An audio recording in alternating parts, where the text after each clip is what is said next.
Ah, the sounds of an Etsy holiday. Now that's special. Want to hear it again? Get original and affordable gifts from small shops on Etsy for gifts that say, I get you. Shop Etsy.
Trey, can you hear me? Trey, can you hear me?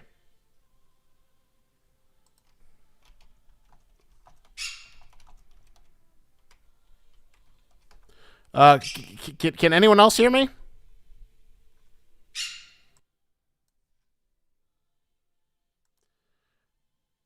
One, 1 second. Hey, we've got Albarnie. Hello. Hello.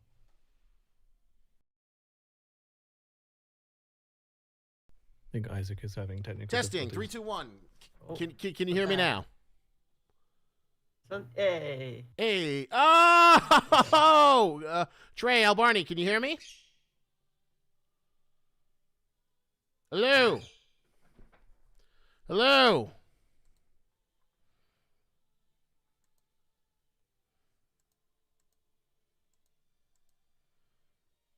Maybe Isaac will. Can, One day Isaac will figure out his microphone. can you hear me? Hello. Nope. Yeah, it's sick, right? Oh, look, I can do finger puppets. What? Hello. Can you hear me now? Hello. Hello. Hello. And Hello. also, hang on. Yeah, this one.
From writer-director James L. Brooks comes the perfect holiday comedy. My body exploded in sweat. We'll guide you through how to fix audio or sound, a couple of different fixes you can try,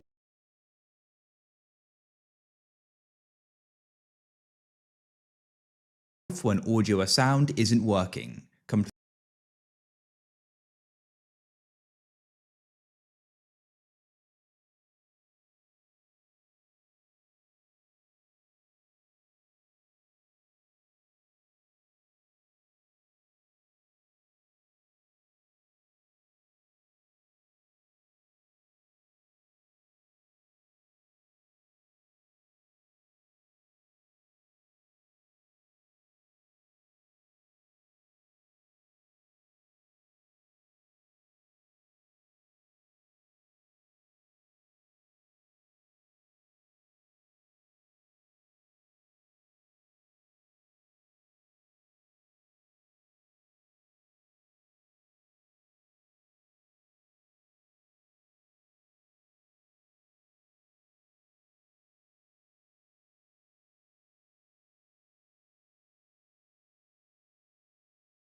About sort of how to get. Oh yeah, it's working.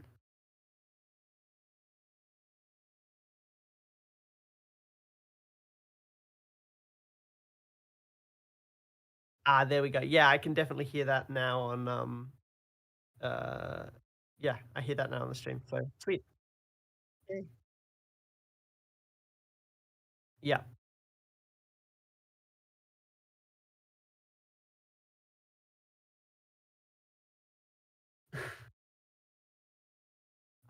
The is it working?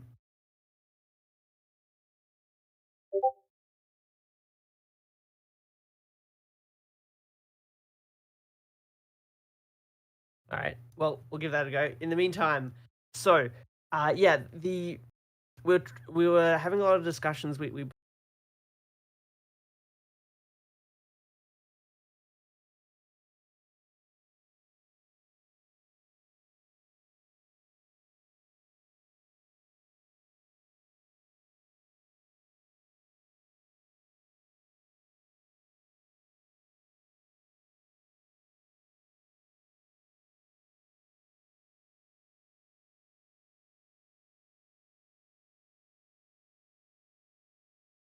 secret laboratory, which has its own sort of, I think, quite similar to Containment Bridge, but not exactly the same interpretation of 914. Is it working?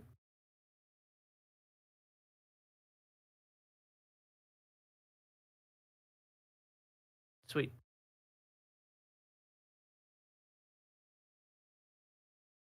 They All say right. nope. Well, that's we'll keep working on that.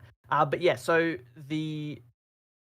but sort of I think the way it's done in Secret Laboratory and Containment Bridge, for example, is more freeform, and it's sort of like dropping items on the ground and dropping items. Like we explored some things of like dropping items in some way, and that wasn't really what we wanted to do. We wanted to constrain it just a little bit more. Um, and we kept running into the issue of like, how can you do this for multiple players? Like originally we're like, okay, do we lock all the other players out? Like, let's say we have all the players in the 914 room. Do we lock them all out from doing it while one other player is doing it? And like, it just felt like that would be such a long wait, so boring for most players while they're waiting for someone else to use the machine. And someone, I can't remember who particularly, might have been the game designer or someone else, had the idea of separating it out into one chamber per player. And I foolishly agreed to this idea because the thing that we run into is, well, while we want to target 4 players, as everyone knows on launch, we wanted to support as many players as people wanted to have, because people like breaking the game, and we don't want to like explicitly make something impossible. We want to make it possible, but then we'll encourage you to use the amount of players that we think is the best experience. Because, you pay for the whole video game, you get the whole video game, right? Like if you want to break it and do something that we don't exactly want, we like that. We like that being possible. So what we ended up doing is we spawn one level, like a copy of the 914 upgrade room for each player that's in the lobby. And while that normally would be pretty regular, like Unreal has its own instancing stuff, it doesn't work for replication. It's not networked for multiple players. So we had to do a lot of low-level stuff, and I spent probably, at least for my time, like obviously there's lots of other programmers on the team, but for my time, I spent maybe 90% of the time on this update, or maybe closer to 70% of the time just trying to get that networking working, so that like the players could interact with the machine and stuff like that, and have the server still maintain authority, while still allowing as many players as we wanted. And so, yeah, it was a major challenge. And when I finally got it working, I was absolutely elated. And then I ran into all the other things, which is like, oh yeah, elevators. Players, players just get stuck in the elevator. Then we had to worry about that issue. So. Can people on YouTube hear it now? I think I have it working. I might need to reduce it a little bit, but let me know if it, I do see your audio coming through us. Yes, I think we can hear you. You're only in my right ear, but yeah, it was funny. should be fine. Evelyn, the goddess of audio. Might I partake of some of your wisdom? I brought you on the stage.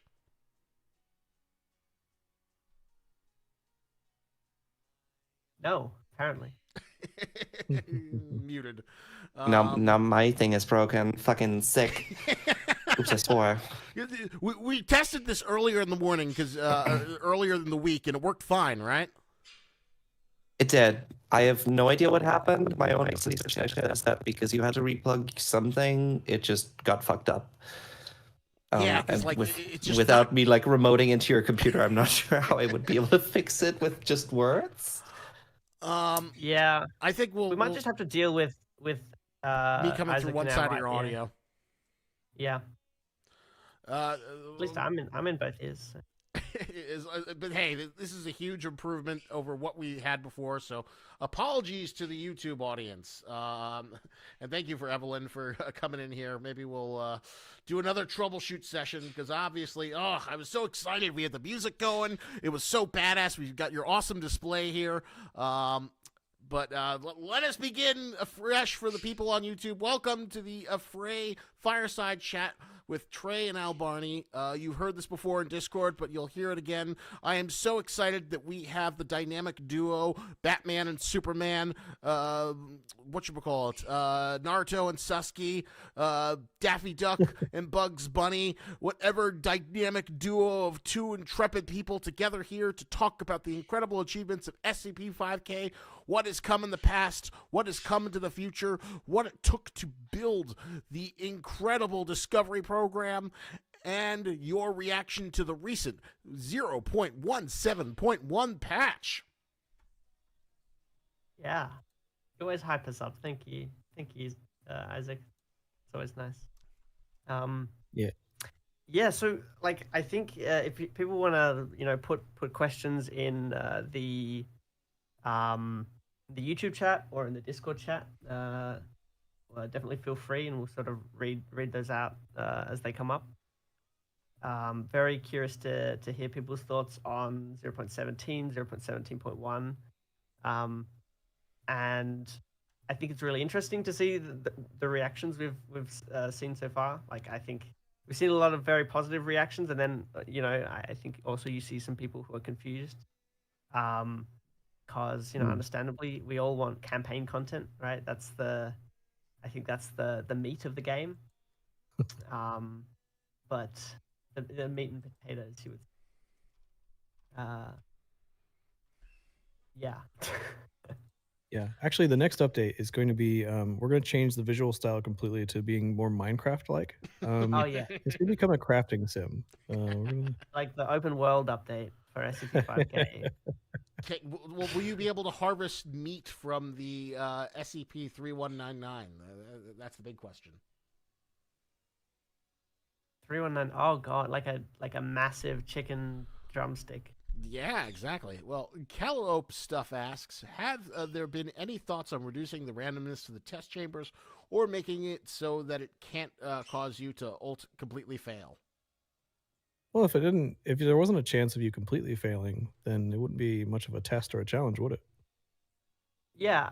So the thing with failing is interesting because that's sort of we introduced the, what do you call it, revive tokens in Mhm. 17.1 as a sort of partial addressing to this issue, because mainly one, people who are less experienced with this kind of game will play this kind of game less. We're like only making it to like chamber number 3, so it's like it's preventing them from experiencing at all most of the experience. And second, the feeling of like if there's one particular chamber that's difficult and everyone wipes, the feeling of starting from scratch can be really, really defeating for people, and it sort of Mhm. shuts them out of it. So we introduced that to try and help with that sort of thing. But I don't know if it's possible, really. Like, if you try and eliminate all possibilities of the player failing completely, then just pause the game, right? Like, there's it's hard to make a game that is both difficult and engaging, and also, can't remove the possibility of failure entirely. At least with this kind of game, right, where you're shooting. Mm. Camden Jenkins on YouTube asks, also, will I continue to ask, when can we see the G36 or any kind of variant? I love the G36. I don't know. I don't think I'd have to check. I don't think we have it planned in the list. It's one of the things I like. You've hit my trap card because I get to talk about modding. Like, I think when it comes to, I think people can be very critical of these kind of games, which are like, we're a subgenre of horror and a subgenre of tactical shooters. I think there's a lot of criticism of games that are like, please add 1,000 AR-15s and 1,000 different AK variants. And so, like, one of the things is like, how many different ARs do we need in the game in terms of the base experience? Because ordinarily you would think, and Trey, you might have thoughts on this. Ordinarily, you would think that just adding more weapons is always a positive, but sometimes the level of sort of balancing confusion and the lack of differentiation between these elements can make the process of designing the game harder and less useful unless they're all completely the same. Yeah, I know we've there had was a lot actually of conversations about this internally. yeah, there was a point where I actually put out a mandate that said, okay, we're going to put a pause on weapons for a while because we were making so many new weapons, and we have all these attachments and we have different stats for the guns based on the attachments, and we try to make everything feel realistic. But there's this fine line between making something feel realistic versus making it actually realistic, and it needs to be fun still. And now that we're getting deeper into more monsters and SCP behaviors and like supernatural kind of things that are happening to the player, especially as we move forward further into Area 12, the question becomes, what is the point of having these different kinds of guns, the different kinds of ammunition, the attachments, and like what benefits, what pros and cons do you have? And so, eventually we had to stop and think about that a little bit more, and we've got some pretty cool ideas and plans for that. But we couldn't just, at some point, like Albarnie said, if you just keep adding weapons over and over and over again, then you eventually just have just skins of the same things. And we had to figure out when we were going to start spending more of our time on other parts of the game too. Yeah. Someone mentioned in the chat, like, why are there so many Kalashnikovs, whereas there's only one AR-15? I mean, that's totally a valid point. That certainly comes from the, like, I think the first two weapons that we got out of the sort of I want to say modern set of models would be the M4A1 and the AK. What we were experimenting with for the AK at the time was like, how do we do weapon customization that's more cosmetic in the game? And that was one of the things we tried, was like, okay, what if we just make 4 weapon variants?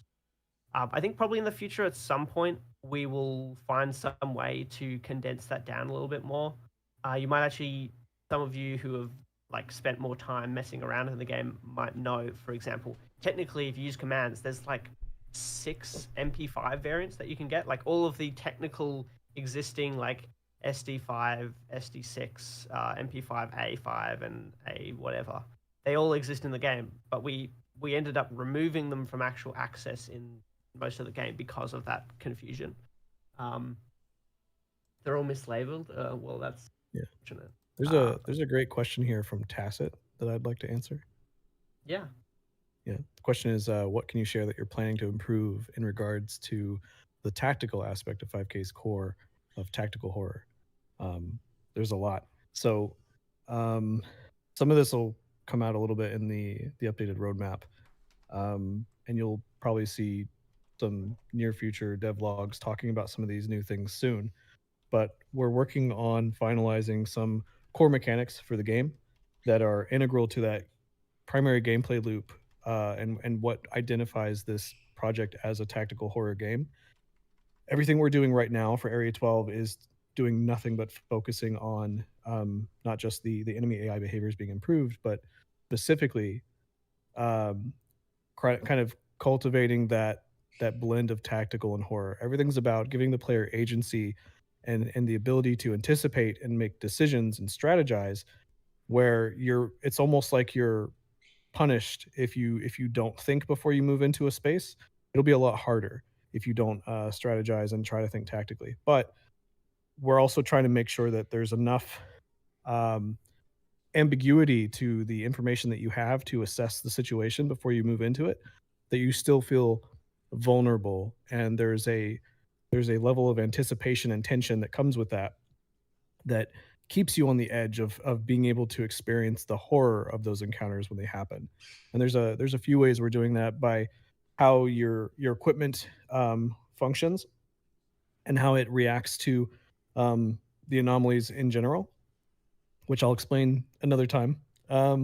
And also just classifying these enemies and how they work together. It's not so much about one enemy specifically being difficult, but like when you come across an anomaly, what we want to happen is you to come across it and go, okay, I have to figure out how to interact with this thing. And that part's not so hard. Once you figure that out, okay, it's pretty simple. But then once you have 1 or 2 or 3 enemies with that one kind of combined in the space, collectively they create this sort of symphony of difficulty and supernatural qualities that make the situation either more difficult or more terrifying, where you then have to choose not only how you're going to fight, but whether you should. The thing about horror games I see most often is that people don't like, usually anymore, they don't like the you have to run and hide kind of thing. People want to be able to fight back, and in our game, that's one of the big draws. You get to fight back the monsters, but in some cases, especially with SCPs, you can't always fight back. Some are more or less vulnerable depending on the weapon or what kind they are. But there's also we've defined archetypes for the kinds of enemies we're going to have, and there are some that just are unkillable, and so you have to react accordingly. There's other things that we're making adjustments to, like our player controller and our movement stuff, that will make the tactical decisions and how you engage with monsters much more interesting. Things we're doing for the environment, and just there's a lot of other things coming, but hopefully we'll be showing you guys very, very soon. Very Yeah, interesting. right. Oh, sorry. Well, if you don't mind, we'll definitely get to more questions. But I think this is a really important point, and like I think I've seen a lot of questions about this. So I was wondering, do you think it would be appropriate for us to talk briefly about, like even if these elements aren't necessarily finalized? I mean, if it's up to change, it's up to change. Do you think it would be appropriate for us to talk about the scareways and the concept of them, the philosophy behind them, and maybe the tablet briefly? That's kind of up Yes. to you. Ooh, Yes, I think that would be scareways. What fine. is a scareway? So Yeah. I think if I'm going to do this, probably the best way, Albarnie, might be for me to just share my The drawer. screen for a second. Yeah. Okay. I just want to say while Trey gets this up, this is one of the great opportunities and experiences about working with Trey, and his role as the game director of this game is he explains things very visually, and being a very talented artist himself, creates these amazing sketches. There's probably some secret thumbnails of sketches on the side there that are fun. It's insane how quickly an idea gets from I'm I'm an artist, but I cannot think of things visually nearly as well. Insane how quickly these things come out. That's very nice of you. Thank you. Okay, so let's talk about the scareway thing because you mentioned that. And this is really important. Originally, the game, if I'm being honest, a lot of the spaces we have currently feel like they're designed to be very big and open, and they work well for combat, like battle royale kind of scenarios, or PvP, or horde moments. But we never really wanted to be primarily a horde shooting game. That's not our goal. So if you have a big area, like let's say logistics, right? There's a lot of smaller sections to logistics, but there's like one really, really big area. And it's kind of hard to make a variety of SCPs work in a space like this and to make it scary because it's big and it's open. This is what I would call like a destination or a primary location. This is where narrative moments are going to happen, big events. These are like landmarks in a way, these bigger, more open spaces. And those aren't where the primary gameplay is intended to take place. So when we talk about scareways, we talk about everything that's connected to these primary spaces and how we get from one primary space to the next. And so as an example, if why did I go backward? Hang on. Nope. There we go. Don't we love Photoshop? Yeah. So let's say that this is, no, I won't do parking garage. I'll do logistics. Okay. And then this next big space is the common area. Okay. Now we can still have moments where we have big gun shootout combat kind of gunplay things. We can have horde moments where zombies or grunt enemies come in big numbers, and we stand off against them, and we have a moment of exploration and exposition. Maybe we hear someone talking to us over a PA. Those kinds of things can happen in these spaces. But whenever you're actually playing the game and you're sitting there thinking, oh, I'm running low on health or ammo, or I want to explore and find an armory to see if I can find a unique, interesting gun or discover something better weapon wise. Those things are not going to happen in here or here. They're going to happen in those things that we were calling the scareways. The scareways are, think of them like a labyrinthian maze of corridors and hallways and small offices that exist all around these main locations. And this means that every single time that the player goes, I want to explore and do a side mission or find lore or get more ammo or health or a new weapon, anything you want to do that's not just moving from one location to the next, you're always going to have to choose to face the dark, scary, winding, tight, claustrophobic spaces of Area 12, which is a web of hallways and corridors with tons of offices, and you get this sort of liminal space quality out of it. And you also get these a lot of corners and linear pathing where you never really know what's going to be around the corner, and you could run into more guards. You could run into an anomaly that might grab you through a wall or something, and you have to kind of anticipate that and expect that there's a risk to going and looking for additional things. And even if you don't go and do that, going from this place to the next, you're inevitably going to have to travel through these horrible winding spaces to get to the next location.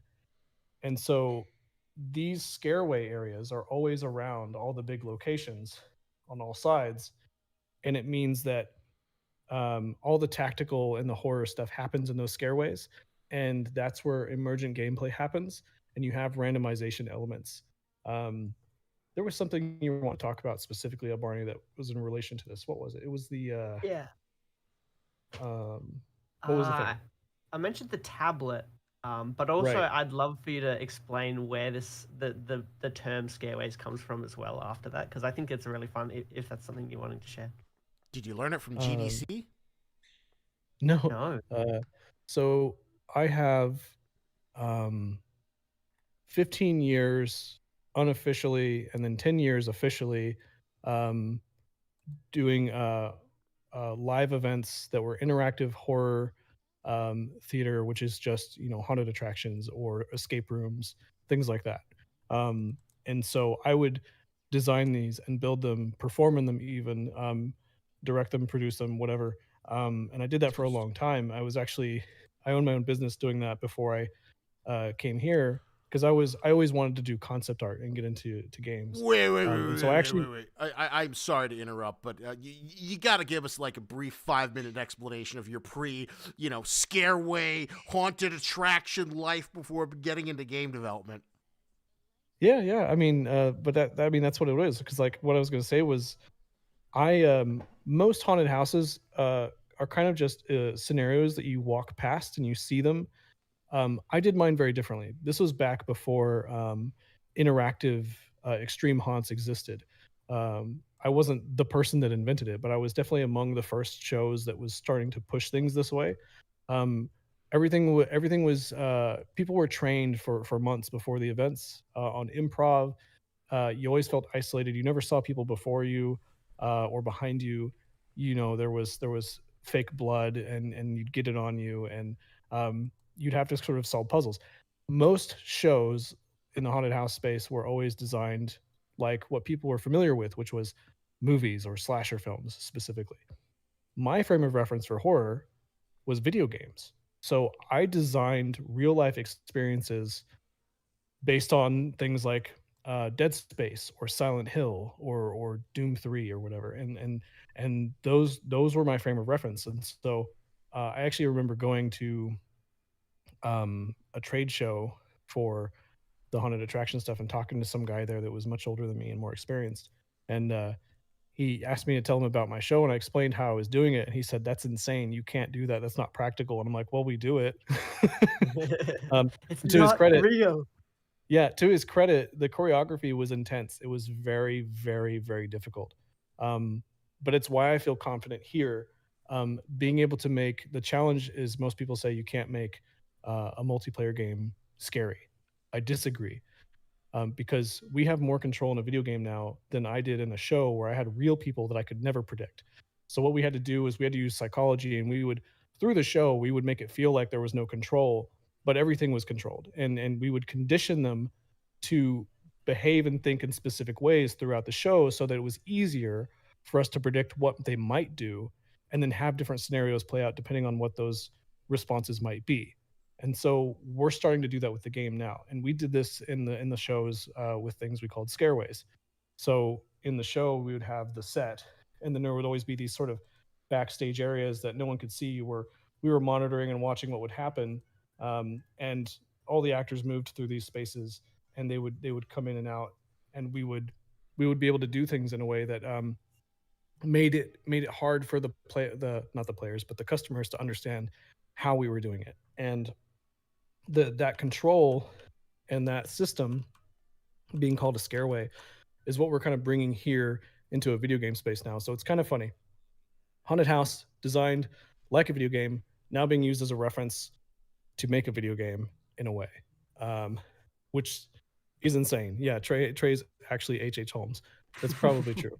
But yeah, so that's what what it reminds me of, like using conditioning and like trying to predict and get people to behave like you want them to. I mean, that's really what video games are. Yeah, I mean, it's something as simple as like if you go into logistics, and right now in the game, nobody probably in this call right now watching or listening ever goes through 5K and looks up at the ceiling for any reason. But the moment I give you a reason in the game to look up at the ceiling, you're going to be looking up at the ceiling a lot, because now you're worried about what's on the ceiling. And if I do that, now I can anticipate that most of your attention is going to be up there, which means I can now do something from below near the floor level because I know where you're more likely to be paying attention versus not. So those are the kinds of, that's like a very simple example of how the conditioning kind of works. It's like doing things that build up an expectation and then subverting it. We're going to do that with the door squids quite a lot. So have fun with that later. And so just to like, thank you so much, Trey, for that explanation. Like this is one of the things that, because internally we've had a lot of discussion about like how to really get tactical horror working well in a multiplayer space. And it's funny because Trey has sort of had this background, obviously since he started at Affray. So it's something that Trey's always been aware of, but trying to square that with like figuring out how to get everyone on the team on board with this idea, and also trying to figure out how to actually implement that in a practical sense has been something that we've been sort of discussing and figuring out for quite a while. I would say that Antarctica is probably, Ghosts of the South Gate is probably like some of the areas in that are the closest to like in the game examples of some of that sort of methodology where we have like these in-between sequences that are really focused on sort of funneling you narrowly through an area and trying to predict where you're going to go, and craft experiences around that, which I mean in general is just in its most abstract sense is just what level design is, but with the unique approach that Trey brings to it, it's been really interesting and trying to develop that into something that that is like a good formula for the rest of the game. Yeah. It's sort of why the intake labs, which is sort of probably a less talked about area, sort of after the reception, after that garage fight, is one of my favorite areas that we have like in the live build of the game right now. Oh because it has some of those opportunities. Sorry to interrupt, but Yeah. Da Point Kid, our strongest soldier, harshest critic, the excellent provider of lore videos, has given a $15 super chat. Gotta make sure this gets to your attention. Then I will get back to not interrupting you. Very interesting explanation, Bishop. Fascinating background info. Holy moly, the lore. Here's enough money for half a slice of pizza. Sorry, would give more, but I need gas money this month. Thank you so much, Da Point Kid. You are one of the goats of the community. Thank you so much. I actually the other night, I got a full pizza for about that much. I was actually going to say, surprised. I just ate pizza right before the stream. So Yeah, it was an amazing more. pizza as well. So I'm going to say in my heart of hearts that was your pizza. So thank you. Yeah, so there was some interesting... Oh, I was going to talk about the tablet thing if you wanted. Yes, yeah, actually, okay, yeah. This is me getting distracted. Yes, you talk about that. I think that would be great. And then we'll sort of go back to some of these older, I say older. These are comments that have been filling in while we've been... This one will be a quick one. So another thing to follow back on, how are you going to make this more tactical? I talked about giving players the agency to sort of plan and think ahead and anticipate things while not giving them too much information. There are two kinds of ways that you can detect enemies in the game, or there will be, I guess. You guys don't have it yet, but we do on our end, which is the same way that the D class are wearing those cuffs and it tracks their health. It also tracks their location. For various different reasons I can't explain right now, you won't be able to track other D class necessarily in the game and in the campaign, but you will be able to track things like scientists and guards and certain kinds of anomalies. Other kinds of anomalies you'll have to track a different way, but one kind is the ones that have all these tracking devices on it, because it is a laboratory space. This is a research station, just like any kind of zoological facility for science. You're going to have trackers and devices on things where you can. There's more abstract concepts that make that impossible, but another time. And so whenever you progress through the game, you'll eventually find these map kiosks that are like, you're here now, because it's a big facility. There's 3 sublevels, there's like over 90 floors. And so you're going through as a UIU agent and you're downloading map data to your tablet that you have as you progress whenever you find these kiosks. And when you do, it's also going to be giving you information in the form of there are things in these general spaces. The maps are not so detailed that they tell you exactly where every little door and cubby is, but they will tell you generally how many and where you can expect to see enemies. The problem is it doesn't tell you exactly what kind of enemies they are, but you know that they're there. Although there is the possibility that you'll get into a room and find that there's a bunch of tracker devices that have been clawed off and are laying on the floor in a puddle of blood. And so now you really don't know where whatever's in the room is at and what it is. So those are kinds of things that we're doing there on that side, as far as the map tracking stuff goes. Yeah, and I think there's probably I think I can decipher a couple of details that you purposefully not shared because we want to Yeah. reveal that later. So I won't reveal those. But there's some really interesting things with the tablet and some of these overall interactions that we're really excited to get in. And I know our UI UX guy Blake Kyle, he showed me the first prototype of one of those features a little while ago. I think Trey, I still have to show that to you. I'm excited. I'm excited for it. I think it's going to be. Yeah, there's definitely other ways that we'll be able to, I guess, sense the presence of things and also be able to pinpoint the direction that they're coming from, but another time. Yeah. How long when Right. it? Someone asks, how long was it when the containment breach happened? When we play, the starting area looks dusty and old. How long since the containment breach happened? Oh, I can answer that. I feel like there's two answers to this question though that are kind of interesting. Yeah. I'll see which one you answer, Trey. So, there's 2 different events that happen. One is before you get into the facility, and one is after. The containment breach event happens a couple of hours after you get inside, or maybe not long after you get inside, I guess I should say. So Is that the more other what you were thing, referring to? there's that, but then the other thing is why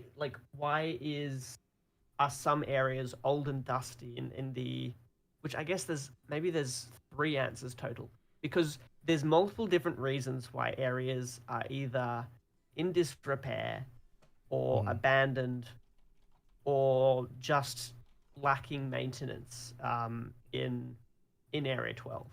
Area 12 has a long history before you get to like the 0 day of when the UIU agents enter Area 12 and everything goes down.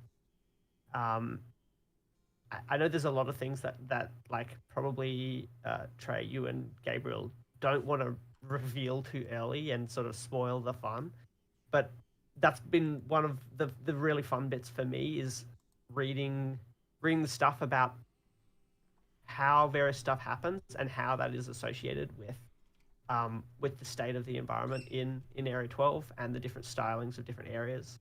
Like, I don't know if we've said this before, but we have, so in addition to, like, this is pretty common when you have branding for a game or when you're making a game or any kind of product, you have a style guide. And this like details all the fonts, all the colors, shapes, and general sort of design language that you have around media for this game. But we also created 2 more.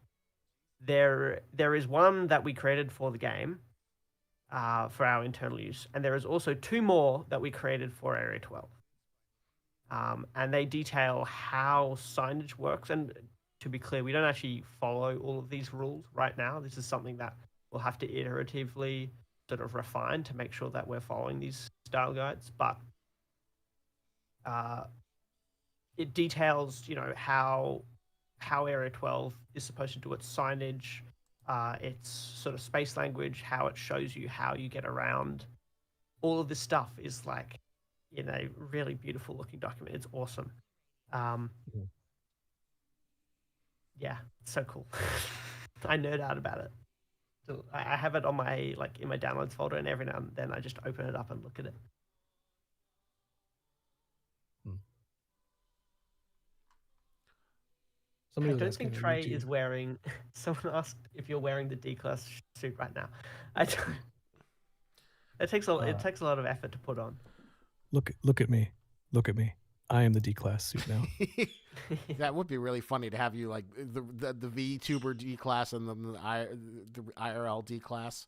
Such a pain that it's such a one, you can only have so many videos up on at the same time before the thing crashes, and two, it's such a pain to get into. But that is something we'll have to make happen. I do love the VTuber. People are definitely like. Lazy was asking, though, would it be really cool to introduce a photo mode with a tablet, like filters that make it look like it was taken from a tablet, motion blur, low resolution noise?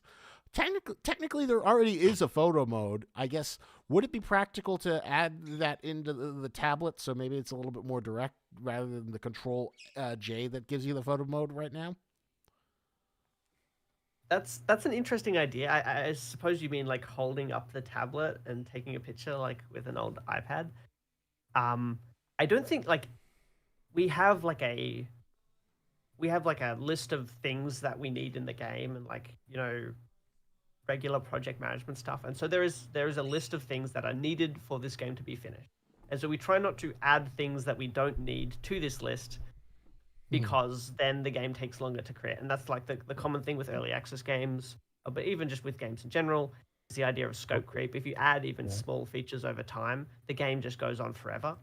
So something like that is not listed in our scope, but might be the kind of, occasionally devs will work on a fun side project and get it in. So who knows? Yeah. Maybe something like that will. It's actually a pretty good example though of where we draw the line between is this a horror investigation like kind of story game versus being a tactical game. And so there's some like milsim type qualities from games that we're not quite going to go that far, because we're not primarily a tactical game, we're also a horror game. So we have to go so far with tactical and then so far with the horror. And even though you're an investigator in the game, we did look at the tablet and think, oh, would it be cool if you took pictures? But it was like, we don't really need that. We have some investigative qualities about how we are approaching the experience of the game.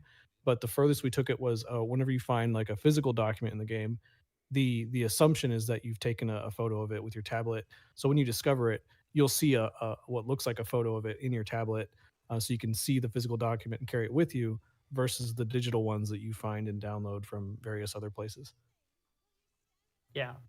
On a similar note, Winter Blossom asked about 30 minutes ago, but we that's what you get when you have Trey and I together. We will rambling. yap forever. Yeah. Have you considered improving the investigation system, because it currently seems quite ineffective? That's It's fair, not finished. and yes. Yeah, we're absolutely. That's something that is on our list of things to do a little bit more work on. Yeah. Especially enough- given we've been able to see it be used by players in the game, and see where they do and don't use it. Yeah. Funny enough, there's a couple of documentation things I've been working on, and one of them is an update to that investigation mechanic to get it closer to what we want it to be. So yes, I guess is the shortest answer. Yeah. Someone said, what happened to the comically long suppressor? The funny thing about that suppressor is it was actually meant to be removed from the game about 3 times, and 3 times it due to some issue with source control or something, it found its way back in. So the fact that we actually managed to remove it the 3rd time is impressive, I must. You can't suppress it. Yeah, but look, here's the thing. I almost said this before. You can mod it in. One of the things that I've been working on sort of in my spare time as a side project for a long time is modding. I've been open about this. and it's still not perfect. You have to enable it via the command line for a reason. And there's some really awesome members of the community that have been helping out and giving feedback on the support that we do have right now. But like the goal is that when people want their comically large suppressor, they don't have to ask us for it. They can just mod it back in, and then you get your comically large suppressor. GoldenEye Big Head mode, slappers only. The spirit of 1999 lives on. Yes, exactly. Yes, slappers only. Is someone in the YouTube chat trolling us? I think because it says, "I have an idea for the tablet. It'll show the anomalies nearby and detect collars on the ground that player can't see with the name." Like, oh, we just said Great that. idea. In fact, good idea. We'll do you would be it. surprised how great of an idea it is. That is what we will be doing. Yeah, maybe they joined late. They didn't hear that part, but yeah, we are doing something like that. Someone said, am I using motion capture for the D class? I mean, this VTuber, technically yes, but it's just camera based. So I'm using a program called Warudo, and it's just using my webcam to track my hands and my face, except obviously there's a hood on. It works surprisingly well for just not even like a mocap suit. It does. I had to do a lot of adjustment. Like the initial stuff will often get desynced. So trying to make it so that it like moves with my head properly, and like I'm honestly surprised it's working as well as it is right now. Like my character can touch their face and like, because before it was like the hands were off like to the side here. It was really weird. It's very finicky, but it's quite fun. It's like you wouldn't use this for actual motion capture in a game, but it's good enough for like a live webcam, and you're going like, wow. There was one question earlier that people were asking: is there a chance that if you feed a baby 3199 into 914 that it would spit out a full? Yeah, is that a possibility for the future? I wrote it down on a piece of paper, and I was like, I'm gonna go ask the team later. Like, can we just like make some like chicken nuggets or something that like come out and you just pick them up and they give you hell? That'd be great. I think if you put it on course, then you get chicken nuggets. Yeah. At least. It should take your health if you eat it. What says?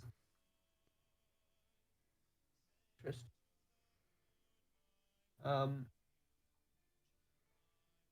said, what would you consider SCP-5K's biggest competitor, considering its unique approach to SCP compared to other games?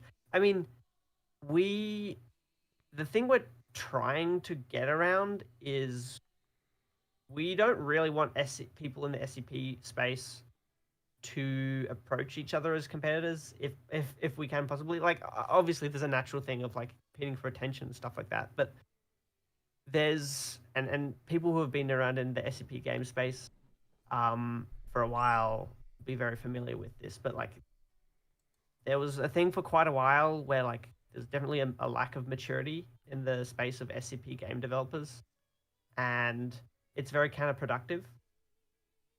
Ultimately, like if any one of us, and hopefully all of us, succeed, then all of us will, because SCP, like the interest in SCP broadly, is growing overall. And so, let's say SCP-5K gets super, super successful, we get a gazillion copies sold. That will only, at least hopefully, serve to bring more attention into SCP broadly and bring more success to other games. I mean, if we're talking about competitors in like the non-SCP space, it would be once again, it's competing for people's time. So like we are a smaller game. We don't have like a grind to the game. We don't have a like continuous forever gameplay loop where you're supposed to play every day for months on end. And certainly, like, I think every game competes against this idea of a game has to be like a job. And so which I think is a very sort of cannibalistic practice, in that a lot of games require so much from players that they don't have time to explore and try new experiences. which is a long answer. But I Our hope that makes competition sense. is sleep. That was when Netflix said that. Our competition is I think Microsoft said that too in their, Yeah. kind of pivot away from, Xbox. We're not fighting against PlayStation. We're fighting against sleep and Netflix. And Netflix also said they're I fighting think they're against fighting. sleep. Pretty sure they're fighting against paying taxes. Maybe not. Shouldn't say that.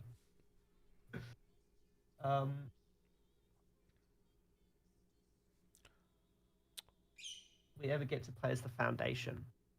Yeah, I don't think we have a. Actually, There's a yes and no answer to that. yeah. So technically, you already get to play as the Foundation whenever you do the classic survival, because that's not playing as D class. You play as the guards, and it's like a containment breach kind of scenario. Um, there is there is a you will get to play as a faction from the Foundation side. I'll say that much. um.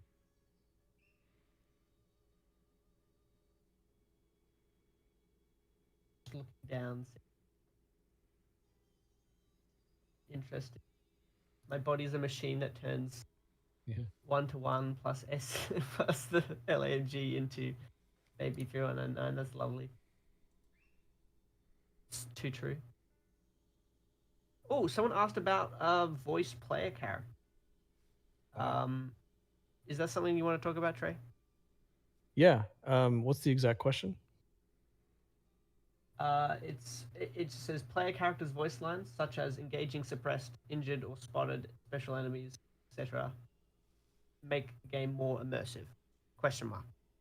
We've always intended to do more with the bark lines, and so similar to Fear, we want them to the enemies to react and sound like they're responding to what's happening and calling out orders and lines to each other to make it feel more immersive. Even being able to, what I'd love to do, and I hope we can pull off, is let's say you shoot a guard and they go down and they die. The radio that's on them, you can hear the radio chatter still going even though the guard is dead. And you'll hear, if you stand there long enough, you'll hear someone come across the radio and say, hey, Unit 2, are you there? Unit 2, respond. And if they don't, then more guards are going to spawn into the area, presumably coming to check and see what happened to Unit 2, and then they're going to see you, and then you have a little encounter there. So yes, we do want to do things like that. Yeah. So I think it's worth mentioning that this is not. Someone said payday moment. I think this is more like more like a fakery scripted scene than it is like a system where you go around and responding to pages like Payday. We're not talking about that. Yeah. Oh, in Payday, do the player characters actually talk? Player characters talk a lot, but I think the one that someone was thinking about there is like there's a line when you kill a guard in Payday, they go down and like you'll hear something on their radio saying, "Hey, you all right?" And then you have to respond on the page, and they have these very long voice lines of someone saying something completely bullshit to sort of supposedly try and trick them, like, yeah, everything's so good on my end. Sorry, I just was sneezing while holding my gun. Sorry, buddy. Yeah. What was that Star Wars thing where Han Solo was like, everything's fine. We're all good here. We're fine. How are you? Then he just shoots the intercom. No, we're not. We don't have any intentions to do any kind of like branching dialogue interactions or things like that. It's not. We're not going to do that kind of level of dialogue things. Yeah, save that for the SCP dating sim. Yeah. Monkey Banana had an interesting question. This may have been brought up already, but are there any plans for replayability in the story? Yeah, there are actually. There's a couple ways I'd like to do that. One is through having some emergent gameplay elements that are introduced through some of the mechanics and also some of the environmental details and some of the enemies, which I really probably shouldn't get into because we're still working on those. But there's another element to it, which is on the multiplayer side. This is why I say people will say you can't make a multiplayer game scary. Hold my beer.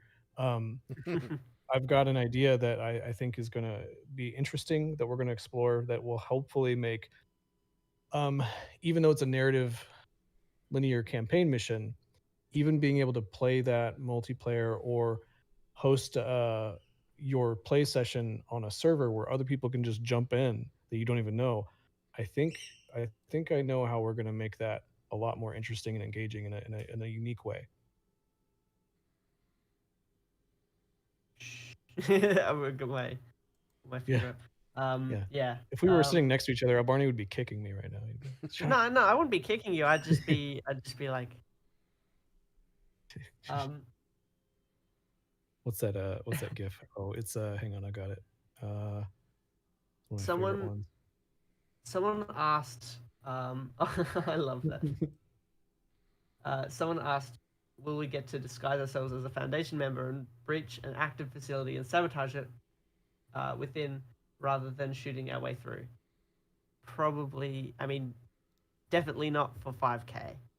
Though it sounds like a cool thing for another game, but I think would be outside the scope of 5K. Will you be able to use cardboard boxes to fool the Foundation? Only if we I get to wonder if throw out that's- dirty magazines to distract the guards. Yeah, there's honestly, a I think member of the team. a Dave spinoff where he aids you and you find his family.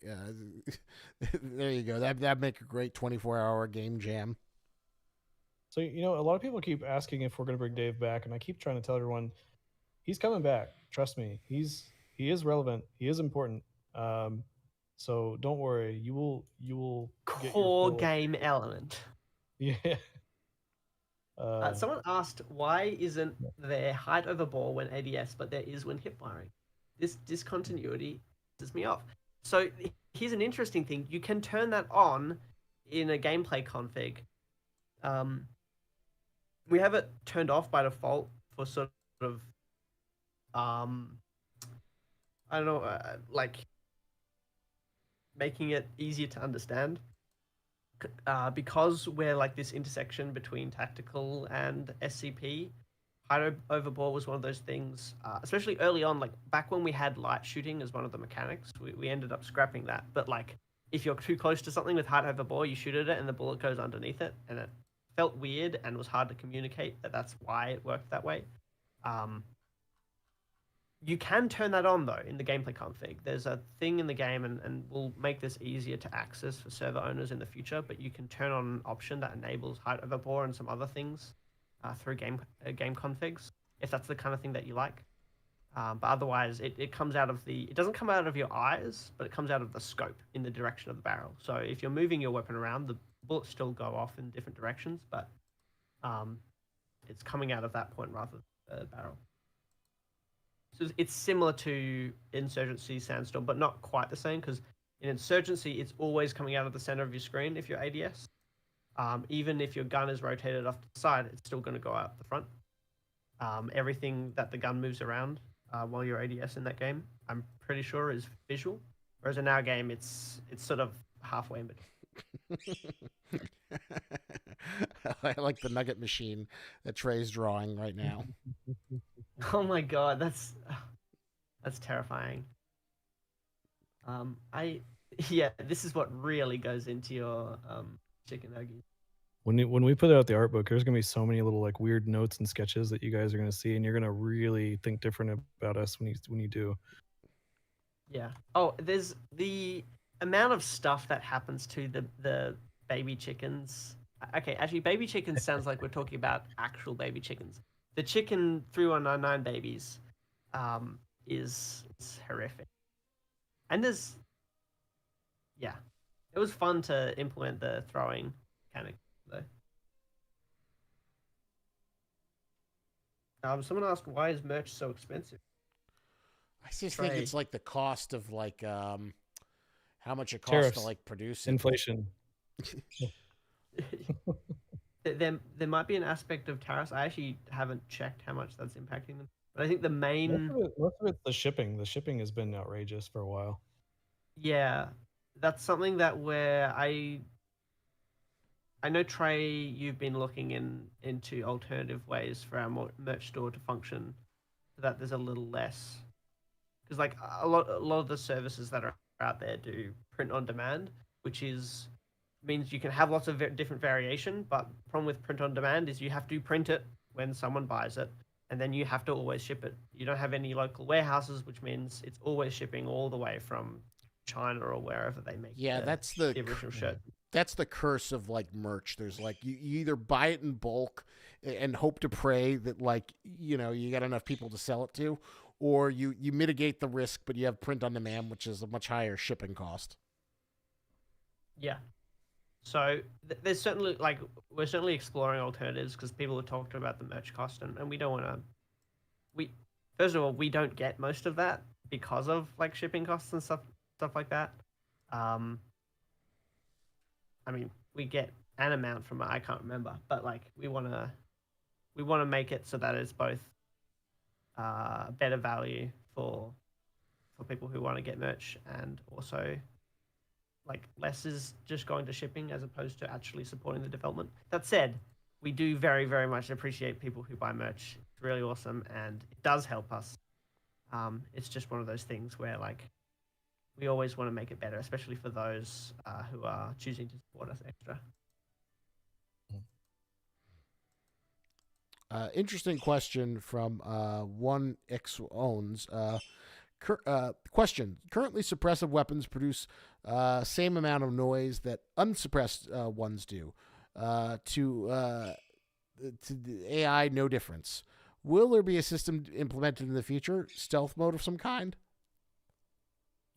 So, they do actually make a difference.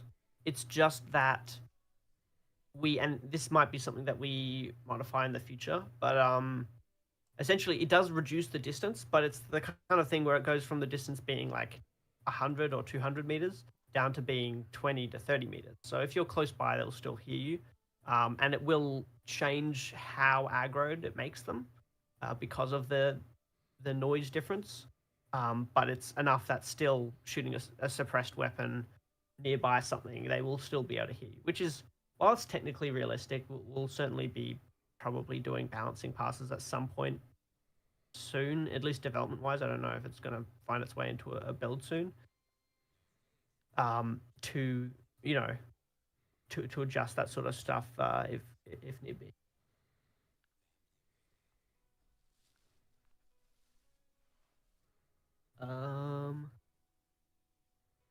Just so everyone knows, Leon Sus Kennedy in our Discord was the one that requested this. So I just did what I was told.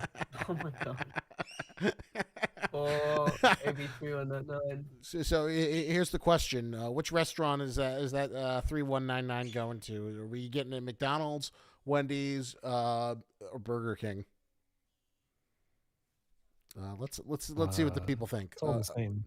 Oh, just to let you know, Trey, we did have a poll before I put it in a new poll.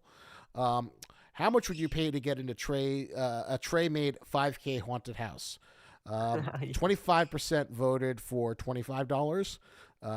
25% voted for $50.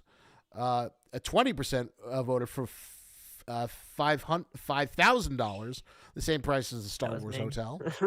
And a whooping 30% said they'd give their entire net worth to go into a haunted house themed by 5K made by you. The joke's on us is that all of those people are broke. Well, have you ever heard about the New Zealand death pizza? I've heard about New Zealand and pizza, but not that. So there's this crazy idea that a pizza did as a promotion where you'd sign a contract where you'd get free pizza, but then once you died, they, part of whatever your net worth would have to be paid for whatever the cost of the pizza is for your tab when you die. Oh. Interesting. Is it like, what, are they get a percentage of your net worth, or is it just like Like essentially, if you get $100 worth of pizza over your lifetime, then they take $100 when you die. Exactly like that. So if you buy $1,000 worth of pizza over your lifetime, then once you die, you have to pay them $1,000 out of your estate. Right. It's bold of you to assume we have estates. I also hang on. Said I've heard of New Zealand, but what's pizza? And a different person says I've heard of pizza, but what's New Zealand? I feel like if you guys got together, you would probably figure it out.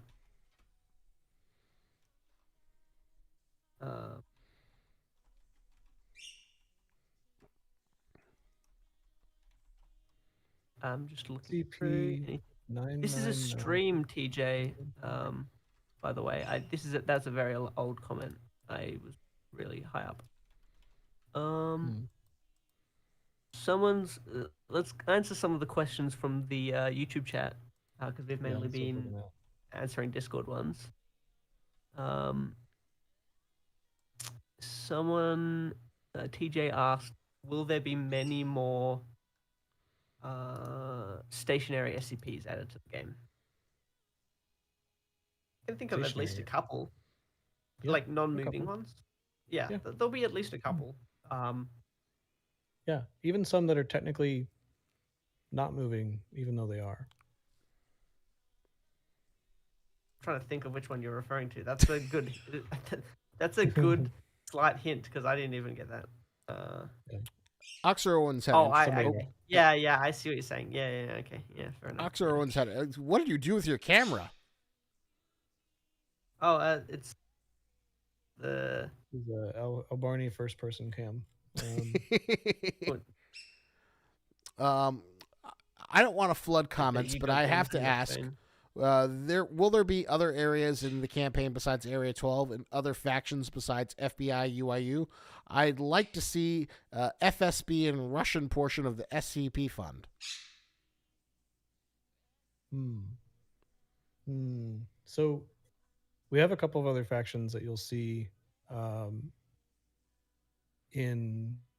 we'll have skins for other factions for sure in the base game, and then I can't really tell you right now what you might see in the DLC missions, because those are the ones where we get to see what's happening in the rest of the world for the most part. Antarctica is like our first little glimpse at things beyond Area 12, and then all the DLC kind of gives us more of that.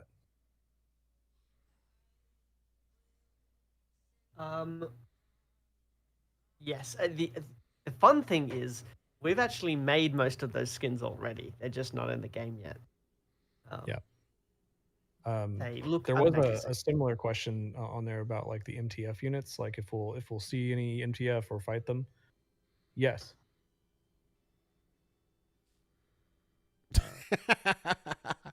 I love that little caption. Pathetic. That's funny. Yeah, that is the Do You Have Games?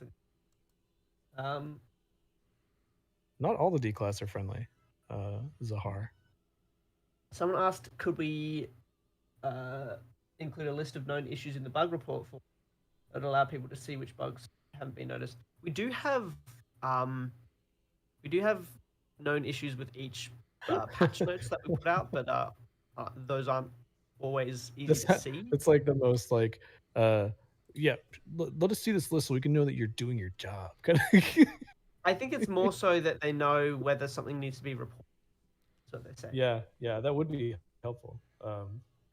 We do. So it reminds me. There was an earlier question that I didn't get to, which is like, how do we prioritize bugs and suggestions? With bugs, I do. So our QA lead, Aaron, who I believe has been on a stream sometime recently. I got to drag him back for another stream some point soon. He's overdue. He's always a blast to have on, considering the man of many voices. Yeah, he does. Brilliant voice actor. He's also been in a couple. He's been in a couple games recently, but I don't know if I'm allowed to say which ones. I don't know if he's allowed to say which one, but it's cool.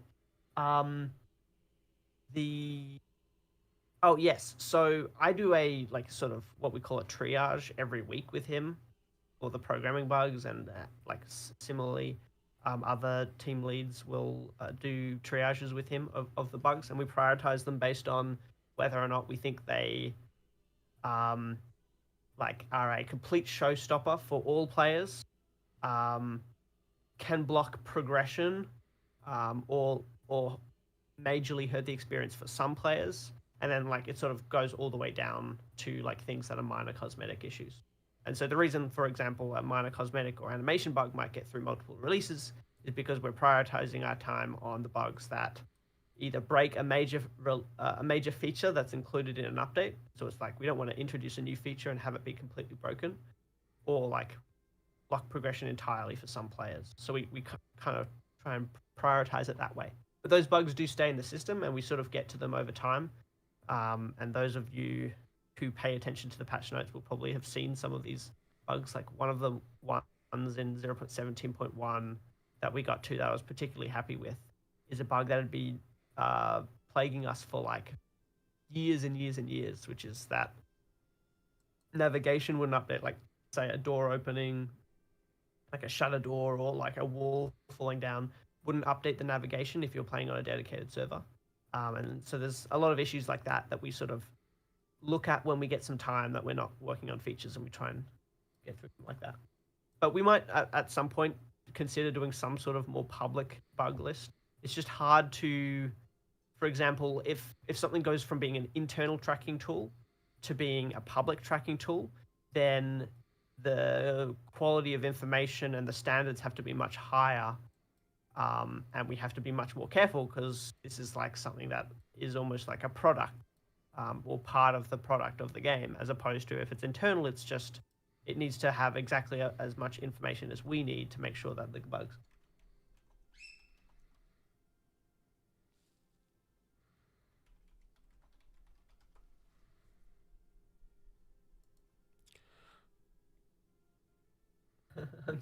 There is another.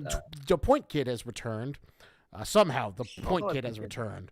Also, I have an actual question for you guys. I'm curious to hear if you have any plans for SCP 7528. It has a lot of potential, but I think it's ununanimously agreed that it needs some work. That's the not ununanimous. Screen anomaly. Unanimous. Yes, the screen anomaly. Absolutely. There is. I know Trey is. I know we've talked about specifically what we want to do. I don't think we'll say publicly what it's going to be like until we have something to sort of show it more, I think. At least. We spent most of our time focused on the larger scope of the game because the screen anomaly was never a main thing. But what's currently there is not the finished thing. And it's something that painfully we've wanted to go back and address it and do some work to it, but we prioritized other bigger things over that. And the downside is that many new players come to the game and they go, "Oh, this isn't. They should update this." And it's like, well, yes, but not yet. Yeah. We're not going to scrap the theater space, but it will get modified a bit. So the screen anomaly will still exist, but we have some sort of slightly different plans for it. And in a way, you'll probably actually get a little bit more of it than you were originally. Yeah, one of the things is that space is the way that space is designed is really interesting, and there's a lot of three dimensionality to it. But as a mainstay linear segment, doesn't work so well. At least how it just turned out, and sometimes these things have to go through before you figure that out. And that's kind of the problem with early access game is you guys see all of the different iterations that something goes through, or maybe not all of them, but at least all of the ones that get far enough to get to that stage. So I think the way that you'll approach that area will be completely different in a way that actually complements the way that space has been built. And maybe we'll, cut off a couple of areas or trim down bits or add on bits to make it work for the purposes that we need. It's an often an interesting topic that comes up often. I've talked with our level design lead Joel about this a couple of times, because there's a question for like, do you save time when you reuse an area? And you'd think like it's like, yeah, obviously, like you don't have to detail it again. But if you're trying to change the design of an area and it's not in a blockout state, it's in like a polished state, you need to make sure you're moving around all much more props. There's a lot more stuff in the space. So it's something that definitely takes more effort than you'd think. So we have to sort of prioritize how much we are like attached to a space and we want to keep it in that respect, and how much we actually think it's going to be applicable to a new context. Even though, like, personally, I love the theater area, I think it's really cool, and we actually have a lot of assets that we don't use in it that I think we're probably going to use in other areas because. But yeah, insofar as plans for 7528, absolutely. I know Trey talked about that already, but one of the things is like figuring out the parts of 7528, the screen anomaly for those who aren't sure. The parts of that are actually really strong, and like, does this work as a singular mainstay enemy, or is this going to be better as a sort of more of an environmental hazard, similar to like, we wouldn't do a quote unquote boss fight or a main area just for like one door squid, right? We would we design it around the door squid being a important threat, an environmental hazard, and we use other anomalies to sort of push you into that and have to approach this differently. And that's kind of, I think, the approach we're going to take with 7528, at least in some way, to make it something that's more widely applicable and more useful in the ways that it works. I did, though we haven't gotten to doing that rework yet, there has been a couple of bug fixes that we've done to some of the more broken behaviors. The fact that when you shoot the screen it's on, it wouldn't move out of the way. It does that now, at least. So it's a little less broken, even if some of the gameplay problems with it are going to take a bit longer to actually address. Really interesting question from Losing Sanity. What's taking so long on the baby zombie? The model's been available for viewing on ArtStation for years now under Ivo Francisco's account. When are we getting baby zombies? What's the skinny on the baby zombie? I think you can correct me if I'm wrong, Trey, but I think we cut the enemy, unfortunately, is what happened with that. So the model's there, sure. Yeah, But, so everyone can blame me for this. Whenever I took over the project, I had to look at everything that we had and think about the time that we had and what our goals were. And for me, I was already an SCP fan, and I was coming here and coming into this position with the intent on making a tactical horror SCP game based on that specific article, which is the Tanhoney Y SCP 5000 thing. And there's a unique element to our game and how we're approaching the story with Area 12, and them doing these sort of hybrid abominations where they're blending anomalies together, and that's cool. But to me, that was never the focus. That's never like the main point of the story in the game. And so they're there, but to make room for more regular traditional anomalies, I had to pull back a little bit on some of the more hybrid things so that we could afford to do things like having baby 319s instead of the baby zombies, for example. We'll probably still see them. They might show up in DLC. They may come out later on for another mission, but the at the very least, you'll see them in an incubation tank in Area 12. Maybe we'll surprise ourselves and we'll find ourselves with a little bit of extra time, and we'll go, okay, well, let's go ahead and throw these in there. But um, a small humanoid zombie kid was less interesting of a goal to me than some of the more traditional SCP anomalies. Yeah. It's for those of you that saw the leaked image of the Sentinel, I think, and there's some other stuff that sort of has floated around at various points. It's the same story with that, where it's like trying to decide what is the core sort of conceit of SCP-5K.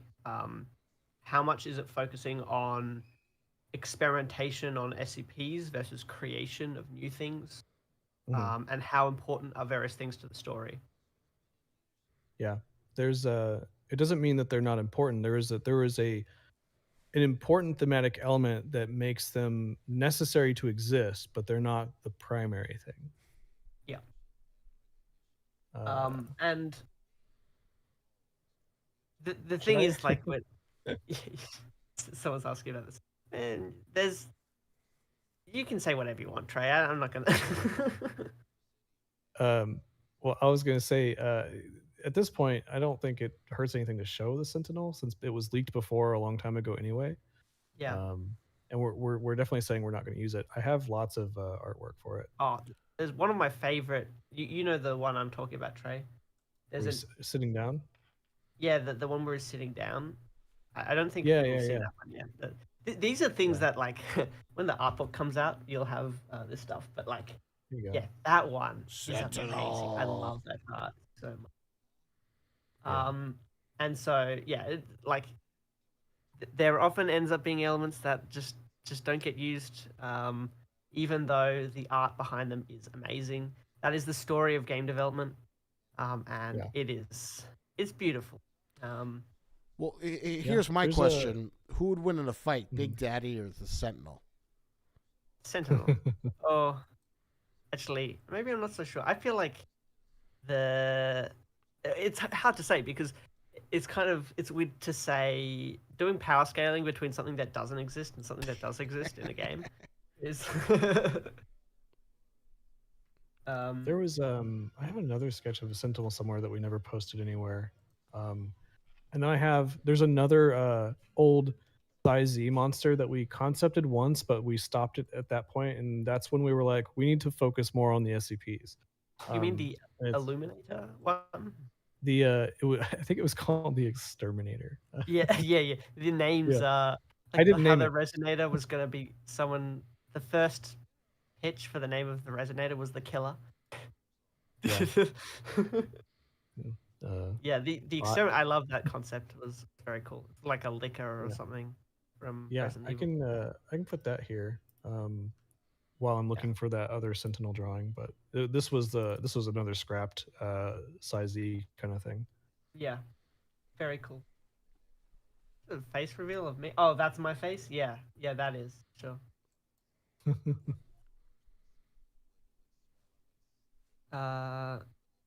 And people, Point Kid said art book question mark. Yeah, absolutely. Yeah. Trey has Yeah. talked about an art book for a long time, and it's something I'm also really passionate about. I love seeing art books of games and movies and stuff like that.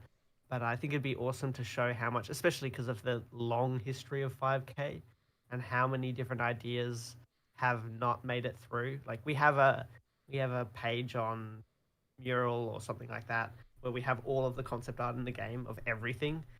That would be the mega leak if that got out. But there's a lot of really cool stuff there that, you know, Yeah. never. I have a window open on my other monitor that they can't see that just has everything. So close yet so far. Someone asked about the 621 hypnobulbs. I know Cal already kind of answered, but the hypnobulbs are still there. We're actually expanding on them a little bit more, and so you'll see more of them. They're a bit more relevant than they probably feel like they are at the moment. But Yeah. yes. V7 Dubs asked, and I saw your question before, by the way. I just didn't get to it. Will there be a storyline where we escape the facility as Class Ds? Not in 5K, but you know, I mean, again, I want to say, like, if we get to the point where like there's a modding community sufficiently large enough, and we've built the tools enough that people want to make those kind of experiences themselves, I think that would be awesome. But you never know with those things truly. Can I pitch you a crazy idea? How you could do it maybe cheaply? Imagine in the Discover program, if like there's a random escape hatch that appears in like a run of like, you know, the 13 chambers. And if you miss it, then you have to go to and it just keeps on happening. And you've got like the split second to get to the escape hatch and find it in a chamber. and that's kind of like how you beat the mode, or else you're just forced to play it into infinity until your team eventually wipes. That would be very Portal-like for sure. I think we actually talked about some various could you because can I talk a little bit about the chambers, Trey? Am I gonna get in trouble? What do you mean? Talk about the chambers? In what way? Hang on, I'm gonna have to message you on Discord. I don't want to. He's like, I don't know. Ooh, big top secrets. See, because I know I can always trust Trey. Like, if Trey says something, Trey is happy with what Trey says. But if I say something, I don't want to reveal something that Trey doesn't want me to reveal. It's like, I have to admit, I don't understand the question. oh, hang on. Oh, I see what you're saying. Yes. No. I haven't explained the context to it, but I have mentioned before, and it's known that we'll see the testing chambers, the D-class testing chambers from the Discover program. We will see those in Act 3. So you can talk about it a little bit. Okay, cool. Yeah, because the thing that was interesting is I remember at some point we discussed, this is fairly early on in the ideation for testing chambers, is can you see out of the testing chambers? Is there a wider visual context? And we ended up sort of encapsulating them more in a bit, and that made it a bit easier to add more variation within them. But it was an interesting topic given the context of I think the point when you encounter these in the campaign will be really interesting because it's a little bit of a recontextualization of what you've seen. I won't say anything more. Yeah, I think it'll be cool. How did I get there? Oh, oops. That's our art director, by the way. He's being super awesome. Yeah, it was an image we took, and then whoever was taking the photo, told everyone to jump. But because of the timing of the photo, the final photo, everyone else is just standing still, and just Kyle has jumped up. And it makes it look like he's just crazy. He's only mostly crazy. Yeah. Yeah, there is you can't see it on the VTuber model, but there is a red dot on my head whenever I mention something in the narrative. Do you hear a sudden beeping noise in the back of your head? Yeah, like the crabs in 17.1. DePoint Kid also complimented you on the crab rework. He thought that it was an incredible improvement. Just to let you know. I'm glad. That's very nice of you. I'm curious how people think. Maybe we can ask some questions of you guys. So there was a couple of changes to the crabs in 0.17.1. On one end, we changed how the I don't want to call them baby crabs because these are not the baby crabs. These are more like juveniles.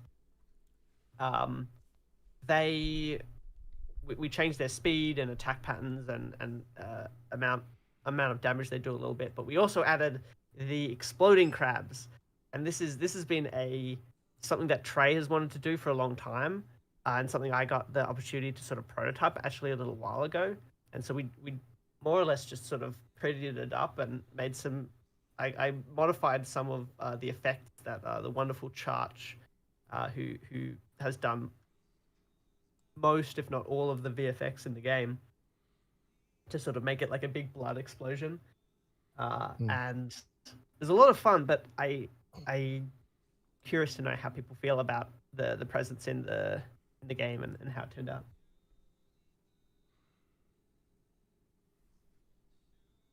Someone said it killed me. Well, yeah, I suppose so. What's Kamchatka crab? Is that like an Alaskan king crab? I'm not. I love crab. I love eating crab. One of my favorite foods. But I don't know if I'm familiar with what the Kamchatka crab is.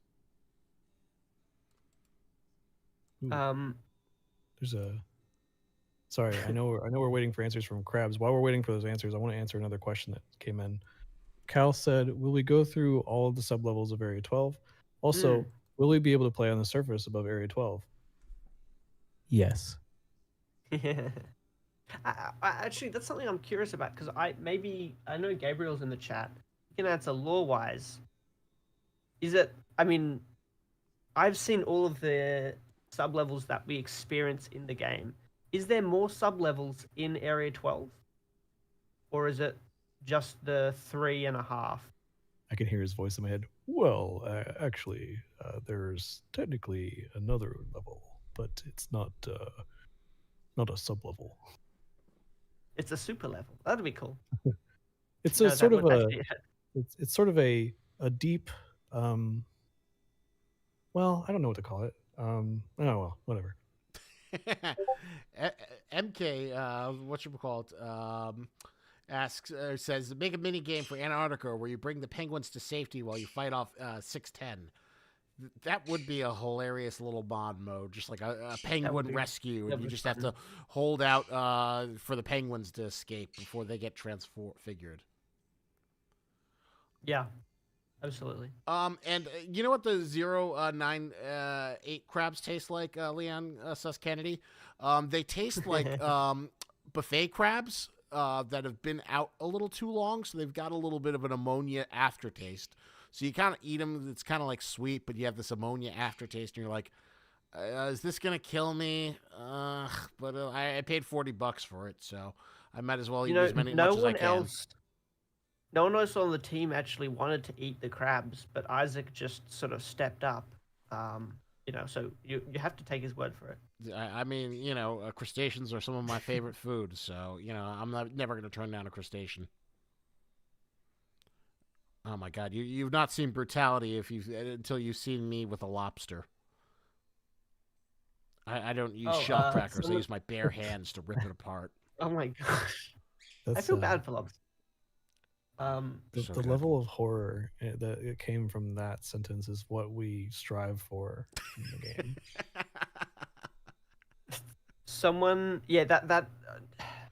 Few can evoke horror as much as what you just described, Isaac.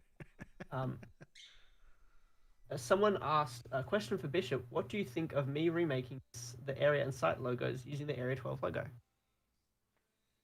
Do you mean like areas and sites for other facilities, not Area 12? I think because there's a list of all of the logos on.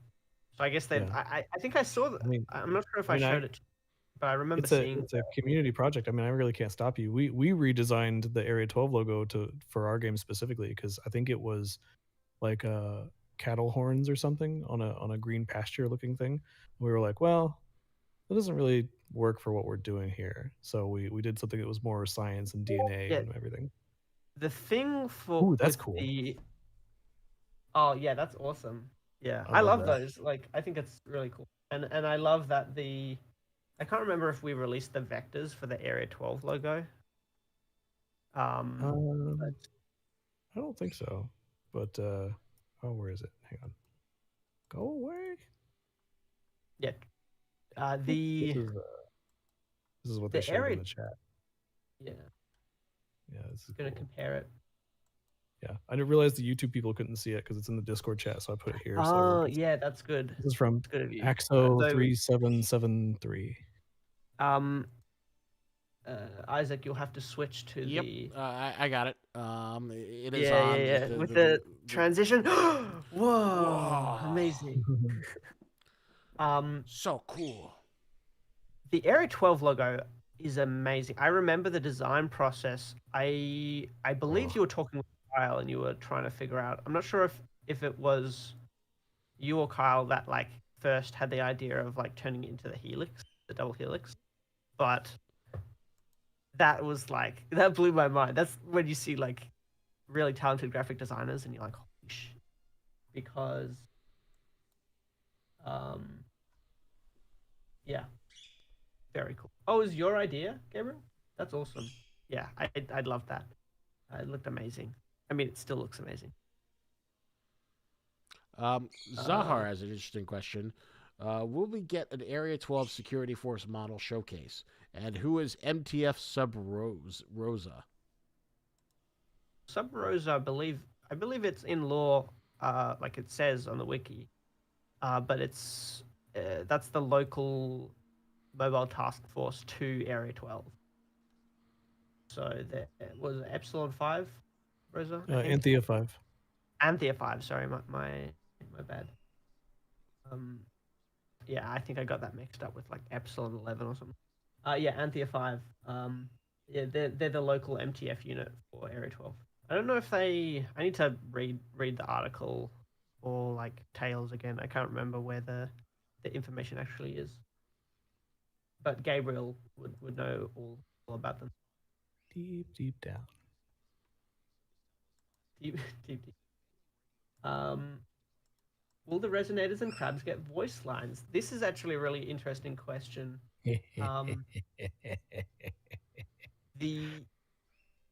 There's been a lot of discussions internally about like how to approach those sort of, because like for those who don't know, canonically the crabs sing and the resonators, well, I mean the resonators are based partially at least off of 939, and 939 will kind of steal your voice in a sort of ambiguous way. So we don't intend to do nothing with those lore details, but we're trying to approach it in a unique way. I'll say that. Funny enough, when it came to the crabs, when I found out that the crabs could actually like be taught to sing, I thought it was the silliest fucking thing I'd ever heard. And then over time, I thought about it and I was like, actually, you know what? I kind of like this. It's not part of the canon for the actual article or their history, but sort of my head canon for our interpretation of the crabs now is that the legends of sirens on the shores of like coastal areas that would lure sailors and ships to the rocks and crash the ships and then eat them, in my head, is actually a great explanation for the 098 crabs. So if the 098 crabs are on the rocky shores, and then they're kind of humming and singing, luring sailors to the rocks, they crash and then they eat them. How cool is that? I wish it worked that way, where you could just add and like modify the existing article, but that's like my headcanon that I have for the crabs. That's the thing about the SCP wiki is theoretically, I mean, you can add to anything. You just create a tale or what have you. Yeah. TJ the Tank 13 had a really interesting question. He says, "How do you decide what SCPs to make it and what don't?" Well, I will say we don't decide which SCPs make it, which don't per se. In that, it would be impossible to go through all of the SCPs in the entire wiki, because there is, at last count, at least 8,000 of them, right? I think they're about almost 9,000 now.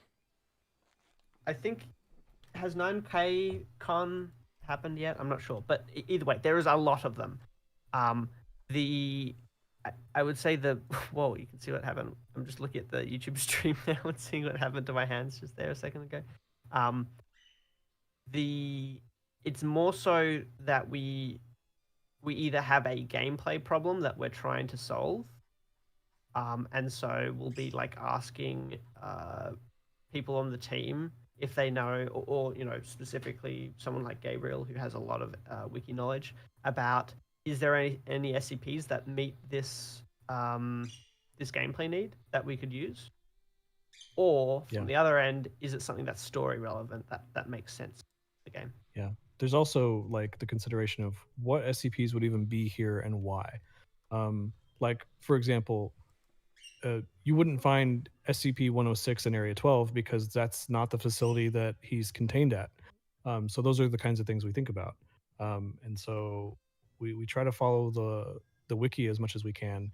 And even if something was going to be in the Area 12 that wasn't supposed to be there, there has to be a logical reason why it's there that follows the story. I'm nodding. One of Gabriel Caro, one of his favorite SCPs, will somehow actually make it into the game. it's the cow. I actually don't know. Oh, the cow. I like the. Okay, I'm gonna say something. The Moosphere does make a presence in the game, and I found this out the other day. There is technically in the game, somewhere in the game files, exists the Moosphere, and those who know know. The Moosphere. What I really wanted someone- to do was get my bird to like do laughs for the mannequins. And Evelyn said it could, there might have been a possibility, but I could never get my bird to like say anything on command. So he'll talk and do noises when he feels like it. But God, that would have been so cool if I could have just have him do his evil parrot laugh and go. I wonder if. Yeah.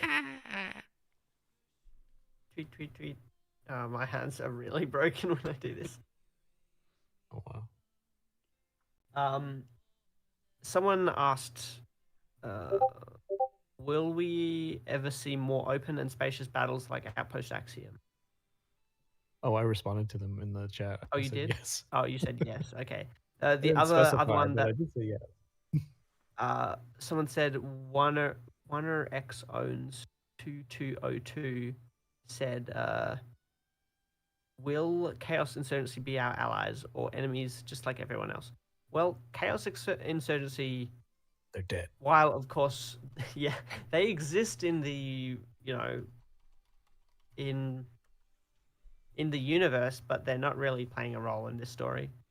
So I mean, I would definitely guess that they're against the Foundation, but they're not really. Gabriel might correct me. I don't think we have any gameplay plans for them. But that doesn't mean you can't add them in mods eventually in the future. Yeah. Oh, I finally found it. I finally found that other sketch of the Sentinel. Ugh, Oh yeah, sure. it took forever to find it. Actually, can't remember which one this is. This one. Ooh. Oh yeah, that one's sick. I think he totally there beat we the hell out of Big Daddy. There's also another one that shows because the Sentinel had a dad bod, which is one of the reasons why it's a massive loss that we didn't have it in the game. But there's a yeah. concept art that you did at some point showing the different potential body types of the Sentinel. Like, is it supposed to be ripped, like, or is it supposed to be a bit more dad bod, and sort of how to make it? Yeah, so I had work. poses, and then there was I made like a little thing that was like explaining the difference between being shredded and like lean versus having like the bit of like body mass fat index where he's actually like dad bod style.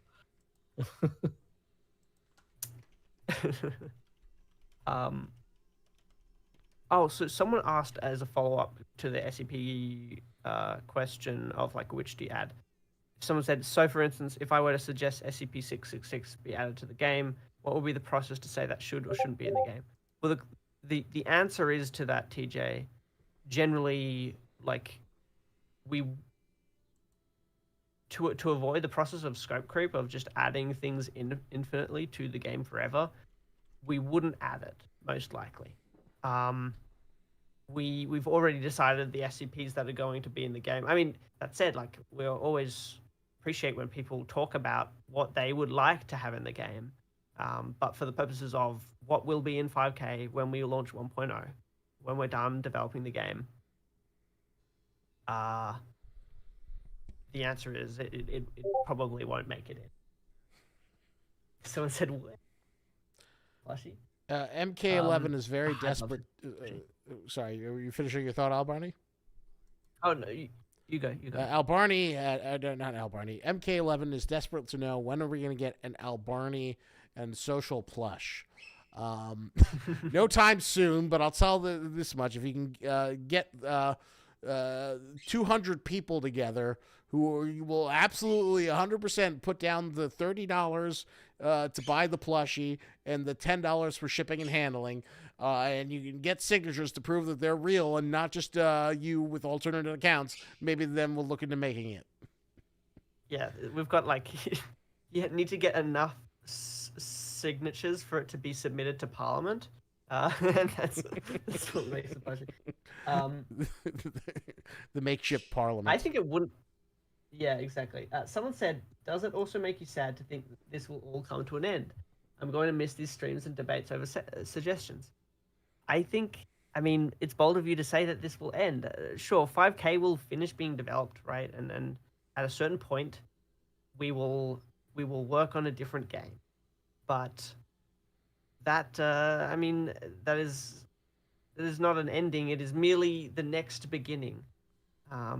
As long as we can, support the people on this team, and support their livelihoods and make sure that they have what they need, we will be going for as long as we possibly can. We like making video games, but it's always the question of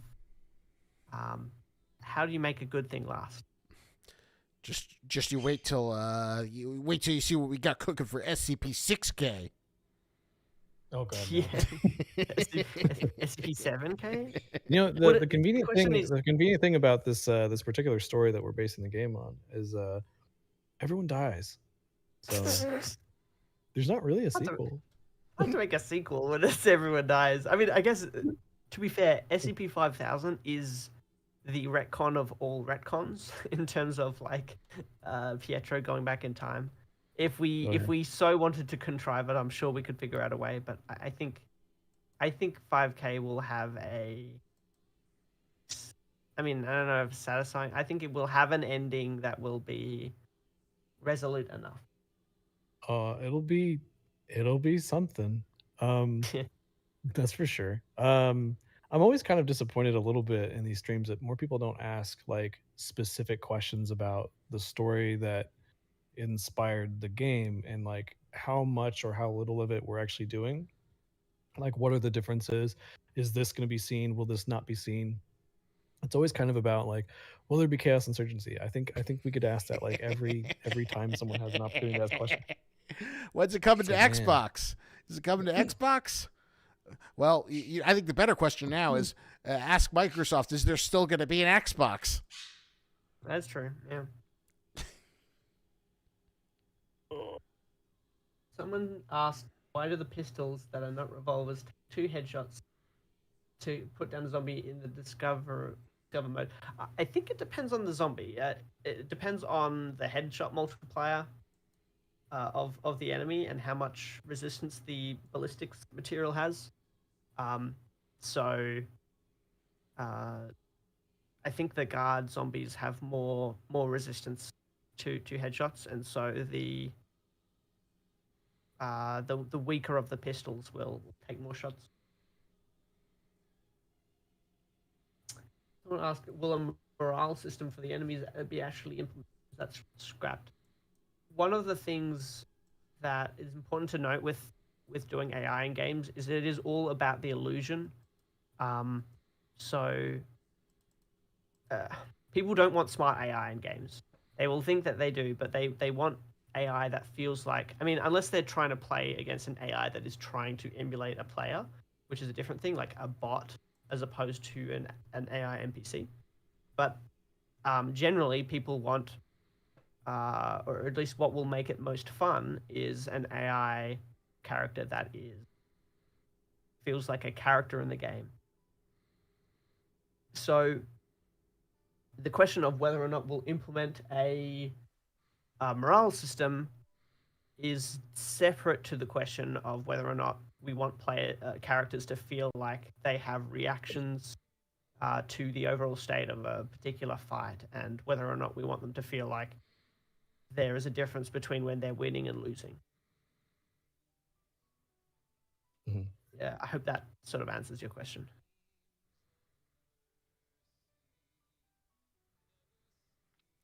Someone said, why is there 15 different kinds of AK? We've answered this question before, but it's mainly because when we implemented that weapon, we were experimenting with a different kind of customization and seeing how we would implement that. So probably at some point we might either consolidate that customization, make it more so you just adding an attachment to change the barrel length, or we'll do something else to make it more consistent. Monkey Banana 2506 asks, are there any plans for bosses? Ooh, this is a good question. So, we are a session-based multiplayer shooter that is a tactical horror game, and and and traditional boss battles don't really make sense for us. But we do have archetypes for our enemies now, and there are always going to be consistently a specific kind of archetype encounter that you will have towards the end of sections of the game. And I can tell you what the archetype name is because it doesn't tell you anything about what the enemies are. But we call the archetype a nemesis type enemy. So yes and no. Oh my God! Does that mean there's a new enemy type that'll come in and speak with you at a Cockneyed accent? I don't know. Anyone here a fan of Shadow of War and the much beloved but now gone monolith Nemesis system? Oh man, that was such a cool system. It was such I a think it was patented, right? So no one can use it. yeah. Mhm. That's why. And the studio got shuttered, so we will never see it again in a video game. Wow. Don't you love patenting game mechanics? Well, good thing Nintendo's learning that it's not so easy to patent game mechanics. But that has been interesting to watch that unfold. Someone asked, will we get an Area 12 security force model showcase? I thought we have uploaded a showcase of that model. I'll have to check on the YouTube, but I was pretty sure that we did upload one at some point of the Area 12 security.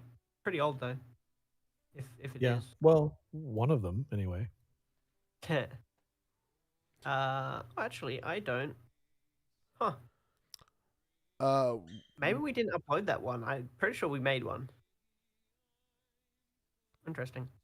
Maybe it's in the back end. I'll have to check to see if it's an unlisted video. Maybe. We've done like we will do more model showcases of factions in the game. So if once we check if we actually haven't uploaded a security one, we'll probably upload a model showcase of it at some point because they're fun. People like them. Yeah, if we feel like it. No, I'm kidding. Look, it's your old friend Dave. Dave. 1X owns asks, would there be a drone robot enemy or automatic turrets on ceilings? I mean, you already have vine shooters. Something, but it's not quite what you're thinking, probably. Yeah. Yeah. Maybe. Kind of. We've got. There's a lot of different types of enemies that we either have or will prototype that like may or may not get into the game. That we sort of want to see how it goes. Like imagine there's a certain amount of slots for enemies in the game that like correspond to the amount of time we have to develop them. And there's a couple of places where we don't exactly know what that slot will be filled with. We know everything around it, but it's like, will it be this? Yeah. I have to admit though that like the last thing we wanted to explore too much was we already have human enemies and anomalous monsters to sort of balance for combat and gameplay. So we were less interested in exploring anything that was like robots or automated turrets or anything. But there are qualities about those kinds of things that we wanted to bring in somehow. So we're going to try to do something in a unique way, but you'll just have to wait and see. MK11 asks, what was the idea behind Dave? I can answer this one. This one's before the original idea of Dave. I think is even before Trey's time. I mean, not as in he wasn't born, but well, you know, boxes have existed for a very long time. My family has a very distinguished reputation with cardboard boxes. Yeah, even before the 1900s. So the 1900s. So in the like pre-alpha, what do you call it? Back when the game was using the squad core, or I can't remember what they called it at the time, code base.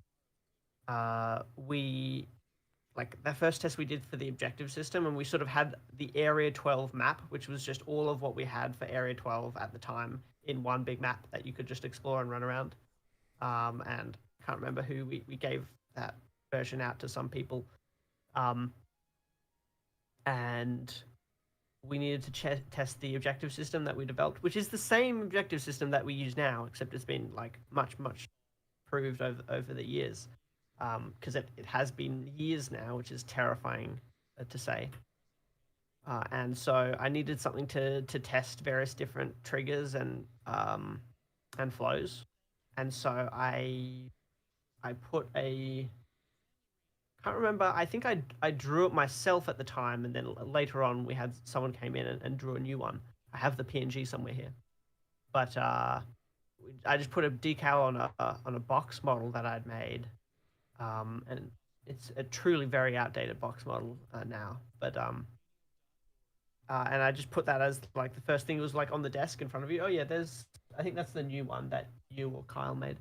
Yeah, I made this. I took it. I went and spray painted a box and then processed the image.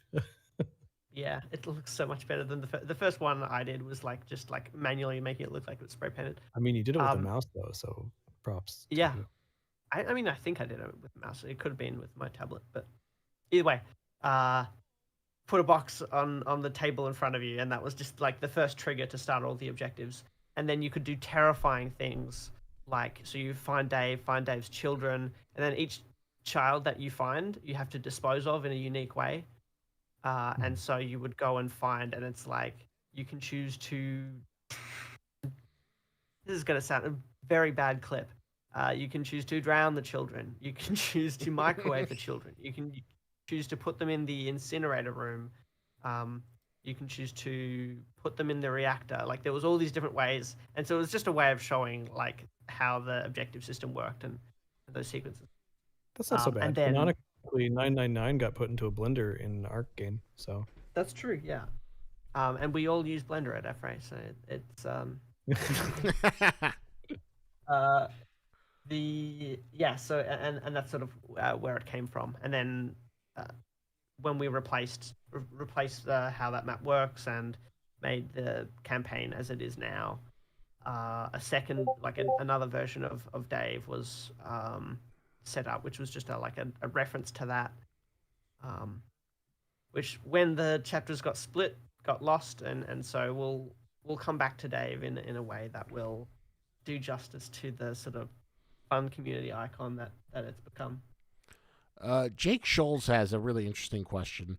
Do you plan on adding any standalone containment missions, kind of like Ghosts of the South Gates? Will we be able to, like, ghost bust some SCPs?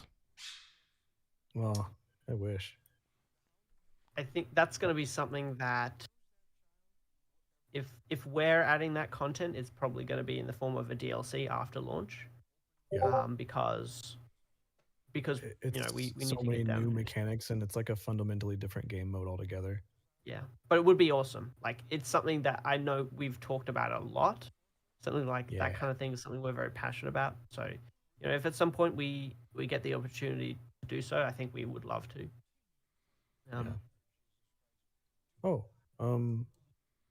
I could give you guys a hint at something if you would like something new. I won't explain it, but I'll give you an image. You guys don't really want to. Don't worry about it.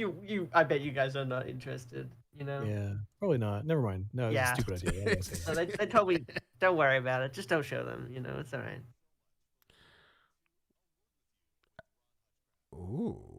Ooh. This is your hint. Screenshot it, take pictures, write it down. It's gone. Gone. And it's gone. Yeah. We got your lore and your artwork, and you put it here in the design pad, and and it's gone. In the thing. So I actually haven't read the labels on those other than the main text. Yeah. Oh, it's too low also, resolution. like, this isn't a spoiler. Like, everyone's already seen this space in the game before, but this is just some concept art that's from it, and I just thought it was cool. Yeah. Generators.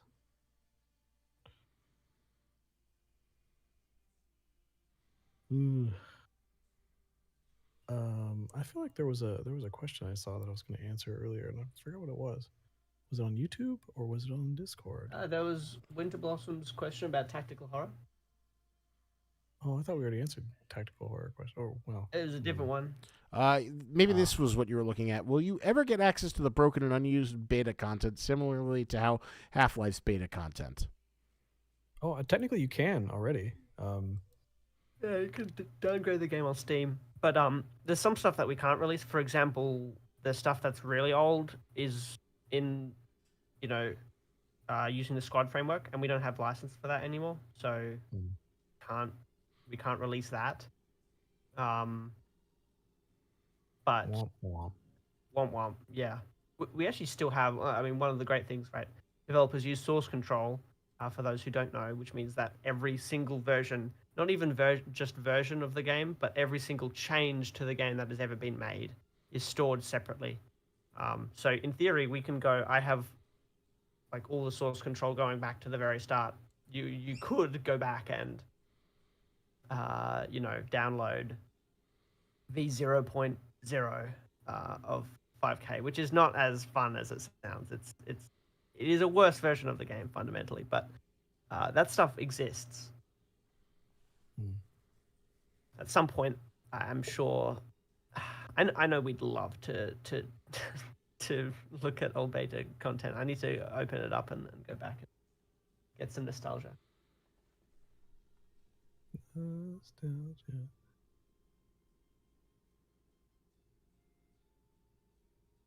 Someone asked about the well rod. I think someone had a pretty good guess there as to why the well rod didn't make it in for 0.17.1, but it was simply that we didn't have enough time, and so by the time it found its way to audio, to make the audio, they didn't have enough time to do that. So it's still in the game files, but we left it out of the actual game in that version. It is finished though. It's like right now it's done. It's just not in a released version of the game. Calop had a very deep SCP question. What are your guys' thoughts on emissions surrounding the 3 Portlands, Paramax, or one of the many very interesting locations in the SCP universe which are pertinent to the story of 5K?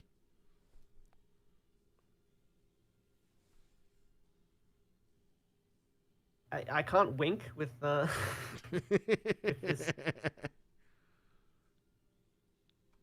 with this hood on, but What was the question? I didn't hear it.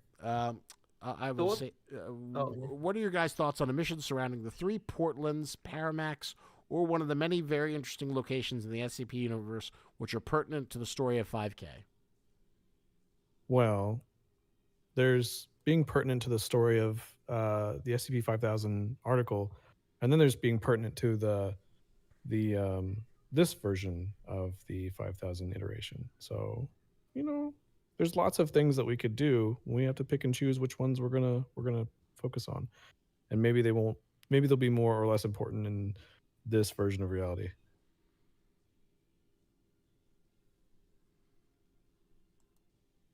yes. And Monkey Banana also asks, will we ever find friendly NPCs in the upcoming future? Friendly NPCs? Will we ever find friendly NPCs in the upcoming future? Oh, kinda.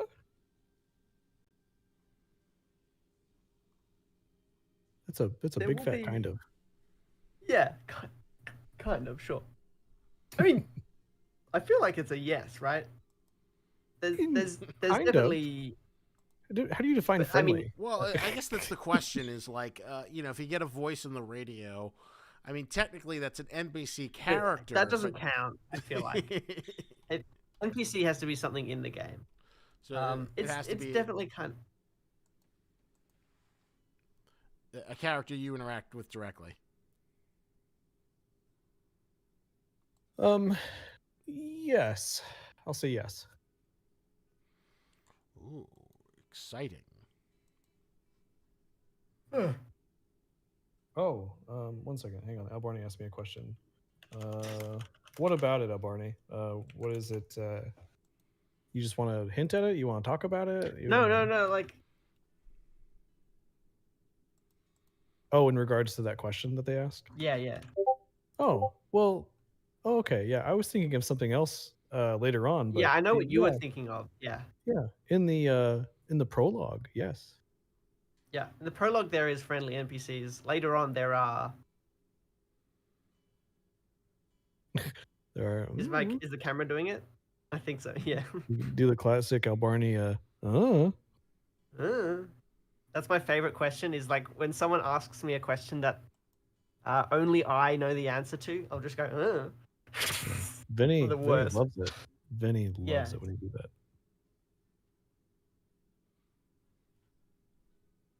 Shark Punching Center. Oh my gosh, I referenced the Shark Punching Center the other day. It was so funny.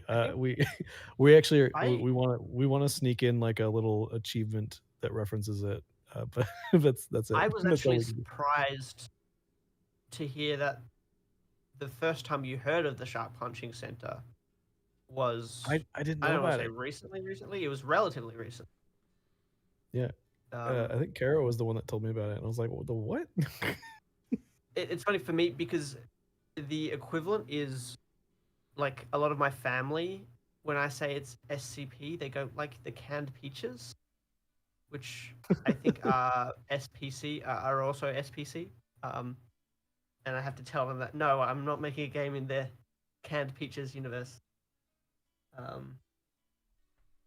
As much as I would like to make a Salty canned peaches. No, I think it's SPC is the brand, and it's a type of canned peaches. It just happens to be that canned peaches also has a C and a P, but it's different. This Zahar in our Discord said, "Will you guys make a lot of different staff units for Area 12? Example: janitors, interns, staff cadets, etc." Plus, you guys didn't post the security model showcase. Good to know. The question though, yeah, you'll see a variety. Probably. I won't speak to the quality of them, but you'll see them. The quality. Oh, you mean I see? Yeah, the like qualitative. Yeah, we actually we've made a bunch of staff models that we use for various different bodies in the game. I think we did a polish pass on them, refining them for. Yeah. Technically, something you have no idea what kind of staff member you're seeing whenever you see a burned corpse zombie running around. So, who were they? What a mystery this is.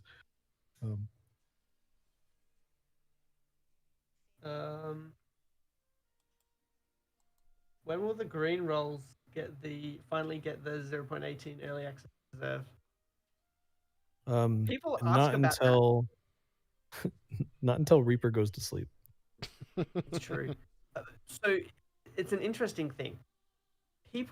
I think people think that getting early access to something is more fun than it is, because essentially you're getting, like, it's not like you get the same stuff earlier. You get a worse version of it earlier. Yeah. Like we play. Obviously, we are accustomed to playing the most broken earliest version of the game all the time, and a lot of devs, like, that's sort of an interesting thing for developers often, because we're used to just, you run into an issue, there's a workaround, and you just sort of try and avoid it, and so you have to fundamentally change the approach you have once you get to the final release, or to like something that's playable publicly. But people wouldn't like an early access. It's broken. Like, you'll see, you might see a block out of an area. It'll be cool, but it's much more fun to see the final version. Much better. Yeah. On YouTube,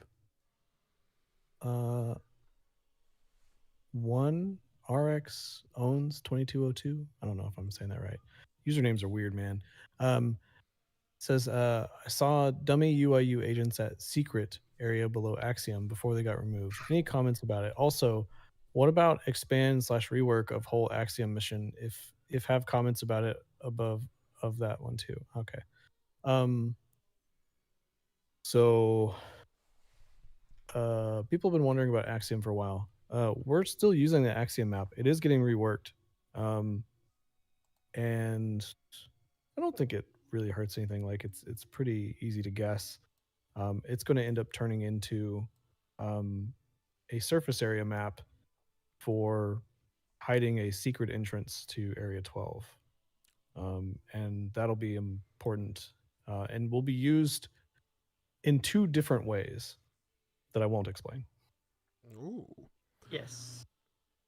Oop. But it will be significantly different visually to how it looks now because Yeah. in the adjustment. But yeah, so Outpost Axiom is no longer going to be a standalone mission, at least when the final version of the game comes out. Yeah. But it will get the rework it deserves, I suppose, in a way. Yeah. In a weird way, you'll sort of get two different versions of it. Monkey Banana had an interesting question. Another Half-Life related question. Will there be physics engine for props?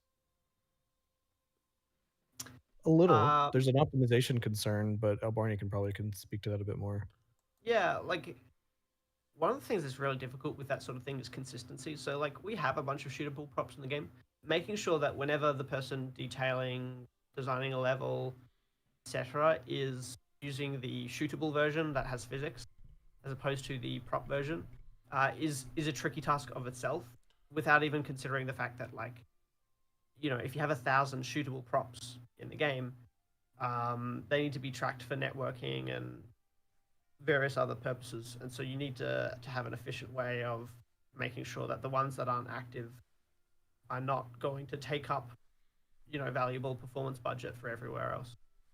That's not to say, like, obviously, you wouldn't say that that's not possible because there's 1,000 gazillion different games that do that. It just means that probably we'll be doing passes on adding more interactable, like, sort of fluff elements to the game at later stages. Yeah. Mhm. Oh, if someone, though, actually, I just realized if that question is because they said a Half-Life related question. If you're talking about like picking up objects, the answer is no. We're not going to really have picking up objects. No gravity gun. Yeah. My horrible attempt to try and imitate the I mean, Half-Life soundtrack. I knew what song you were saying, so like it was recognizable. I mean, a potato gun that we can load with 3199 babies instead of potatoes would be cool. Oh my god, that's like the soft skull. That's terrible. New mission: paint the room red.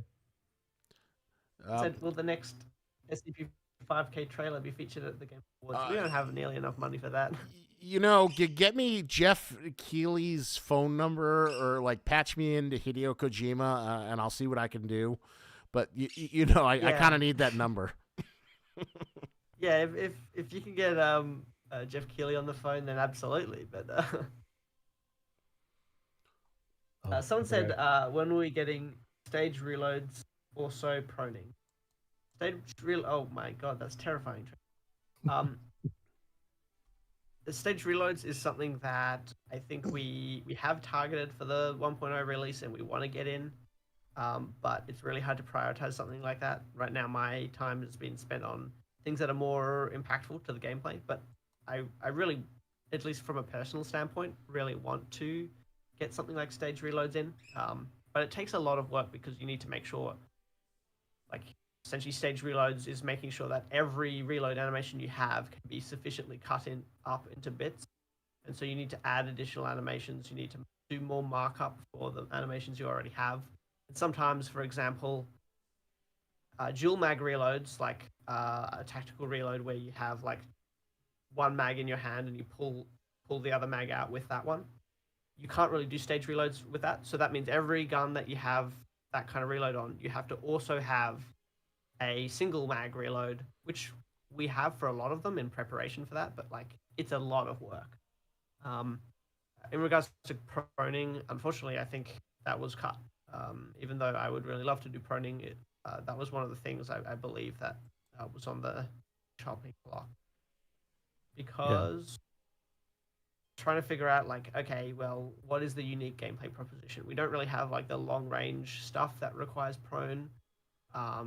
Crouching through vents in crouch, we don't really need an additional level of going lower. And we don't have the kind of like, because it's all indoors, proning for the purposes of like combat against like other enemies with guns isn't really necessary. So that one it's technically like a lot of that code is in the system for the FPS controller stuff, and we try and maintain things, even features that we don't use. But probably not going to make its way to 5K. We have a really detailed question from Calliope Stuff. This question that Point get asked in his review, but Area 12 is way more run down and destroyed than what would make sense for what is breached. So will we see some development or explanation for that? Yeah. There is a reason. It is intentional. But it's something that will sort of, I think, would spoil the story if we revealed now, I assume. Trey? Yeah, but I would remind people that most of the spaces you've seen that are finished are like sub-level 1 stuff, which like maintenance, warehouses, logistics, parking garage, those are spaces that are not really used for science. So they're not going to be really clean and like maintained. But you will probably see the more nicer parts of the facility at some point. And another question from Monkey Banana. The introduction of SCP-173 was incredible with its environmental storytelling and build-up. Will we see more of this for other SCPs? Does that whole like section with the 3199 nest count as an introduction? Kind of. It was sort of like an example of it. We did a rough example with 173 in those sort of back room areas where you start, and then we experimented more with 3199 in logistics, and then when we did Antarctica, we really got to experiment with like building spaces for specific anomalies and like really like introducing them in interesting ways and building up to them. And so yeah, you can expect to see more of that, and yeah. Yeah, absolutely. It's something we want to do with that kind of enemy where there's only one of them.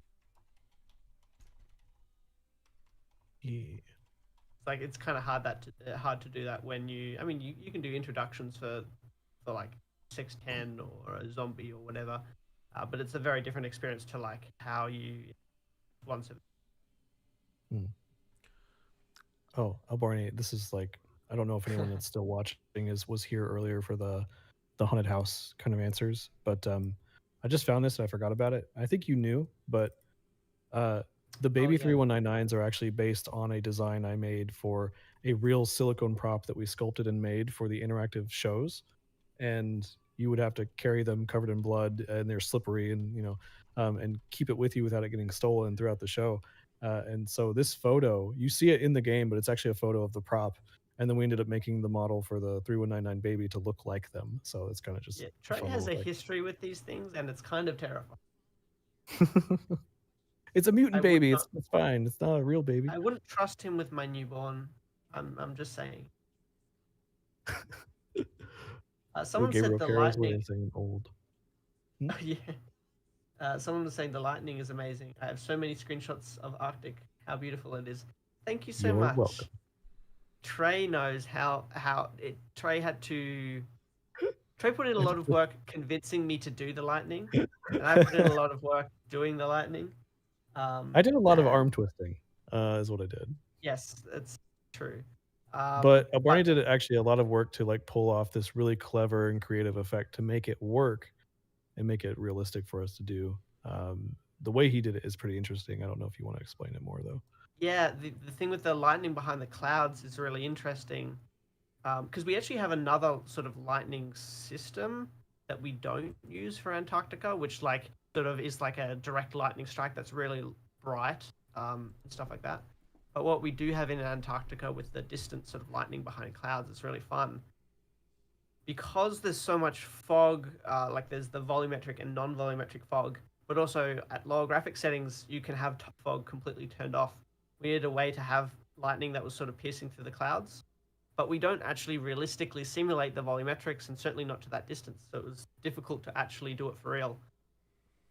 So those lightning things, they actually render on top of any fog in the scene, and then the effect of them being behind the thick clouds is actually done via having the clouds themselves be like inside the shader and subtract from the emissive, which makes it look like it's behind a bunch of clouds that are moving fast. But really, they're transparent textures. And if you like clip outside of the game when it's not in the storm state, you can actually see the clouds there. You can see how it works. It's just sort of adding on top of whatever's behind it in the scene.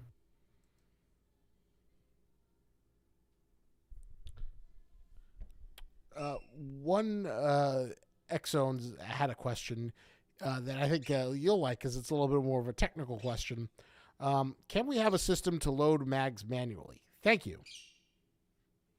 Do they mean like loading one at a time? I think so. I don't think we will do that level of simulation in 5K. One of the main reasons is that we don't have like an inventory. Like we're not going to have a box slots Tetris inventory, and so it's kind of hard to do individual mag loading without that kind of inventory. But second of all, it's more of a pacing thing. Like, what experience are we trying to simulate with SCP-5K? Are we trying to experience, and like, what feeling are we trying to give? And it's hard, like, there is a certain kind of game where manual individual mag loading makes sense. But for a game like 5K, trying to make that not just feel tedious and annoying, it would sort of hurt the pacing. So I don't think we'd do that with 5K. I mean, when I say I don't think, I know we're definitely not going to do it, but I think that's probably why we wouldn't do it, even if like we were considering it more heavily. Someone asked, could we make modification tables automatically sort and refill magazines? That and a couple of other things is something we've discussed and probably will do at some point to like pack magazines, and whether or not we'll do it automatically or from a certain action or just at tables is the kind of thing we've discussed. Sure. Ooh, this is an interesting question. Calip asks, are 940 or other anomalies still planned to replace all other present infector enemies until the labs? I know a lot of people, and even me in some sense, having infectors be the first real encounter and then proceeding to be the most common enemy so early makes the game feel like it's leading in to be a horde shooter.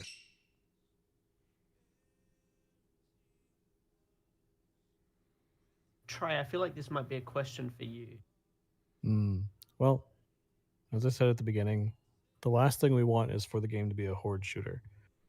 If I'm being honest, it's not the last thing, to be fair. I think there's worse. Yeah, but the second last thing is a dating sim. No, so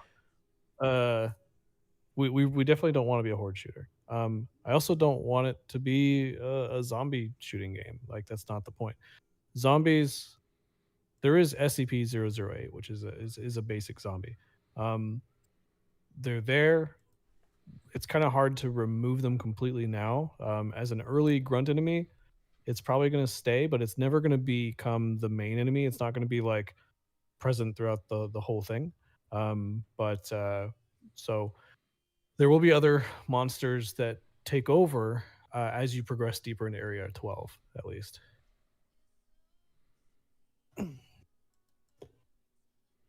And the other thing is the way we will approach characters like the zombies will change as we work on areas further into the game.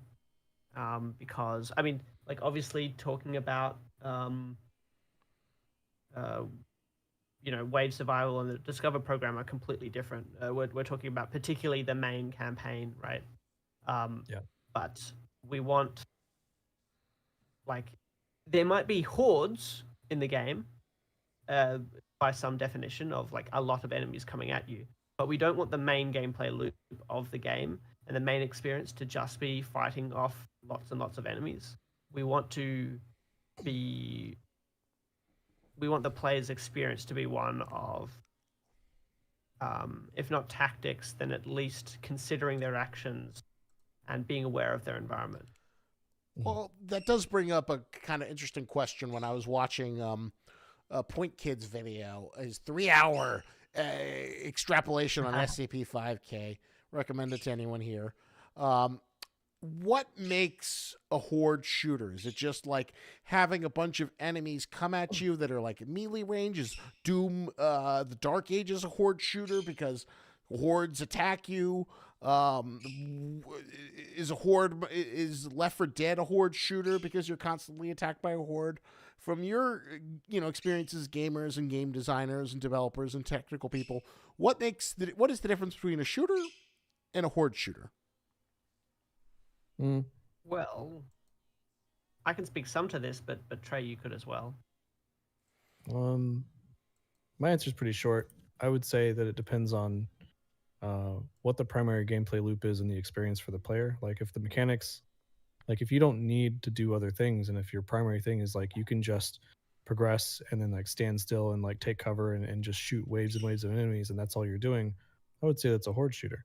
But our game, the things that we're working on currently are mechanics that require you to move and think, and sometimes staying still and trying to treat it like a horde shooter is actually more often than not going to be detrimental and just put you in a bad position.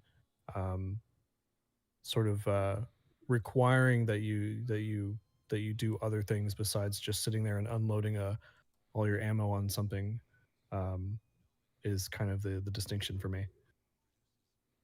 Yeah, I think to expand on that, like games as genres are about. I mean, there is the aesthetics and the sort of vibe of the game, but like if we're talking from a game design perspective, it's all about the gameplay pillars. So, what are the core things that make the identity of the game? What are the things that make it play the way it does, and feel the way it does? And if you're playing a game that is mostly a horde shooter, then it's going to be associated with a lot of feelings like ideas of standing your ground, of mowing down enemies as opposed to picking off enemies, and of the feeling of being overwhelmed and things like that.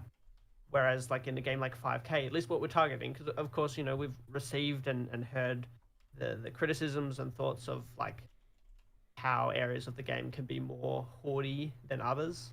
But the thing fundamentally is about what the approach is and what the intended experience is, and what we are looking to do. And some people will see the variation in gameplay and think that it's like about whether or not you have an identity. But I think the process of not just having an identity, but making every part of the game play in practice when the players actually get the game and play in the way you want it to, is a entirely different challenge and takes and has taken a fair bit of iteration.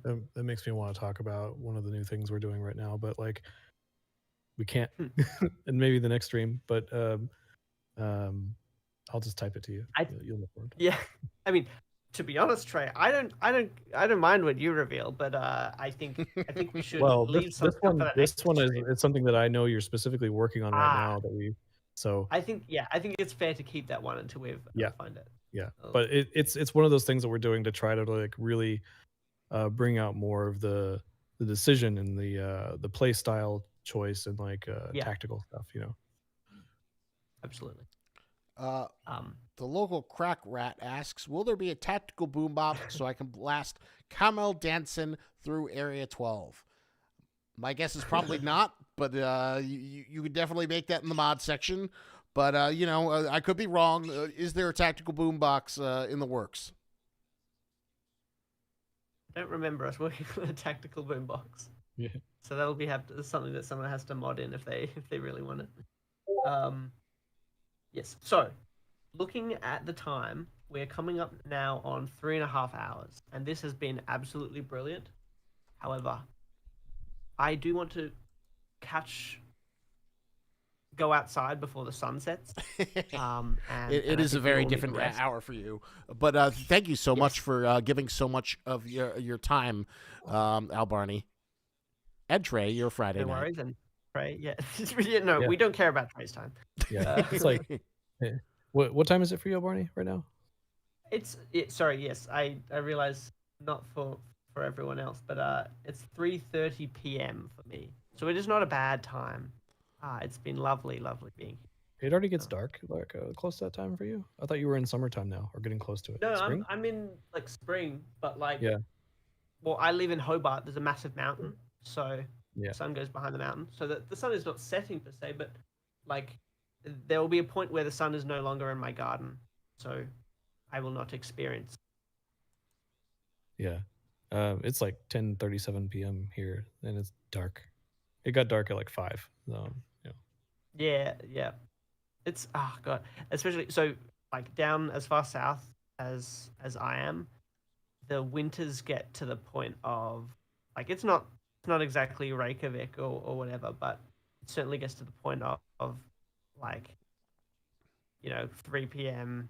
sunset, like fairly brief period of daylight. But now I am living it up in the sun. It's lovely. All right, so we should let Albarnie get his sun before it goes over and then the the wildlife of Australia forces him to stay inside and play video games. Oh, Yeah. the horror. And let you guys get some dinner or whatever you eat or have at this time of night. But like maybe we can do a couple more questions. So if people have any last questions, Lightning round, 2 to 3 minute questions. Make them good. Caleb Stuff asks, what question? White security guard uniforms for players on PvP modes? might do that as a cosmetic. I'm not sure. There is some other stuff around the way the guards look. Yeah, maybe. Maybe. Final question. From X Streeper. 018. When? We don't have a release date for that one. Sometime soon, but not as soon as you'd like. Yeah. Sometime between now and when 1.0 comes out, probably. Exactly when a wizard it'll arrive when a wizard arrives. Not too early, not too late, but precisely when it means to. Yeah, well, precisely one day after it means to. I thought originally when you asked the question, I thought they were asking about the Super Bowl SCP, if that was going to be put into the game. I was like, what? Come on, It's you SCP YouTube chaps, give some more questions before we have to let these two gentlemen go. Can you show us different colors you use for the UIU, please? Yeah, I don't have them with me here, but we had an olive drab colored one, and I believe when we were doing iteration, like there was various different colors of like we were experimenting with like how do we really show the FBI feel.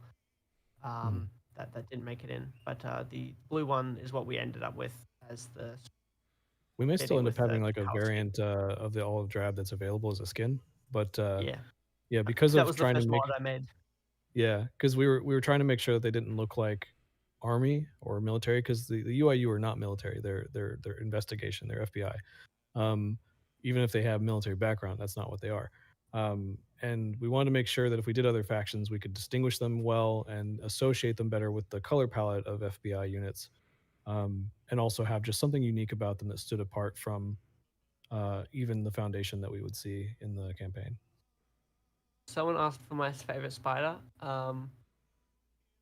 The ones that are not on you or under your sweater? I was going to say, I like the daddy longlegs because they eat things and they don't get in my way and they're pretty chill. Well, they all eat things.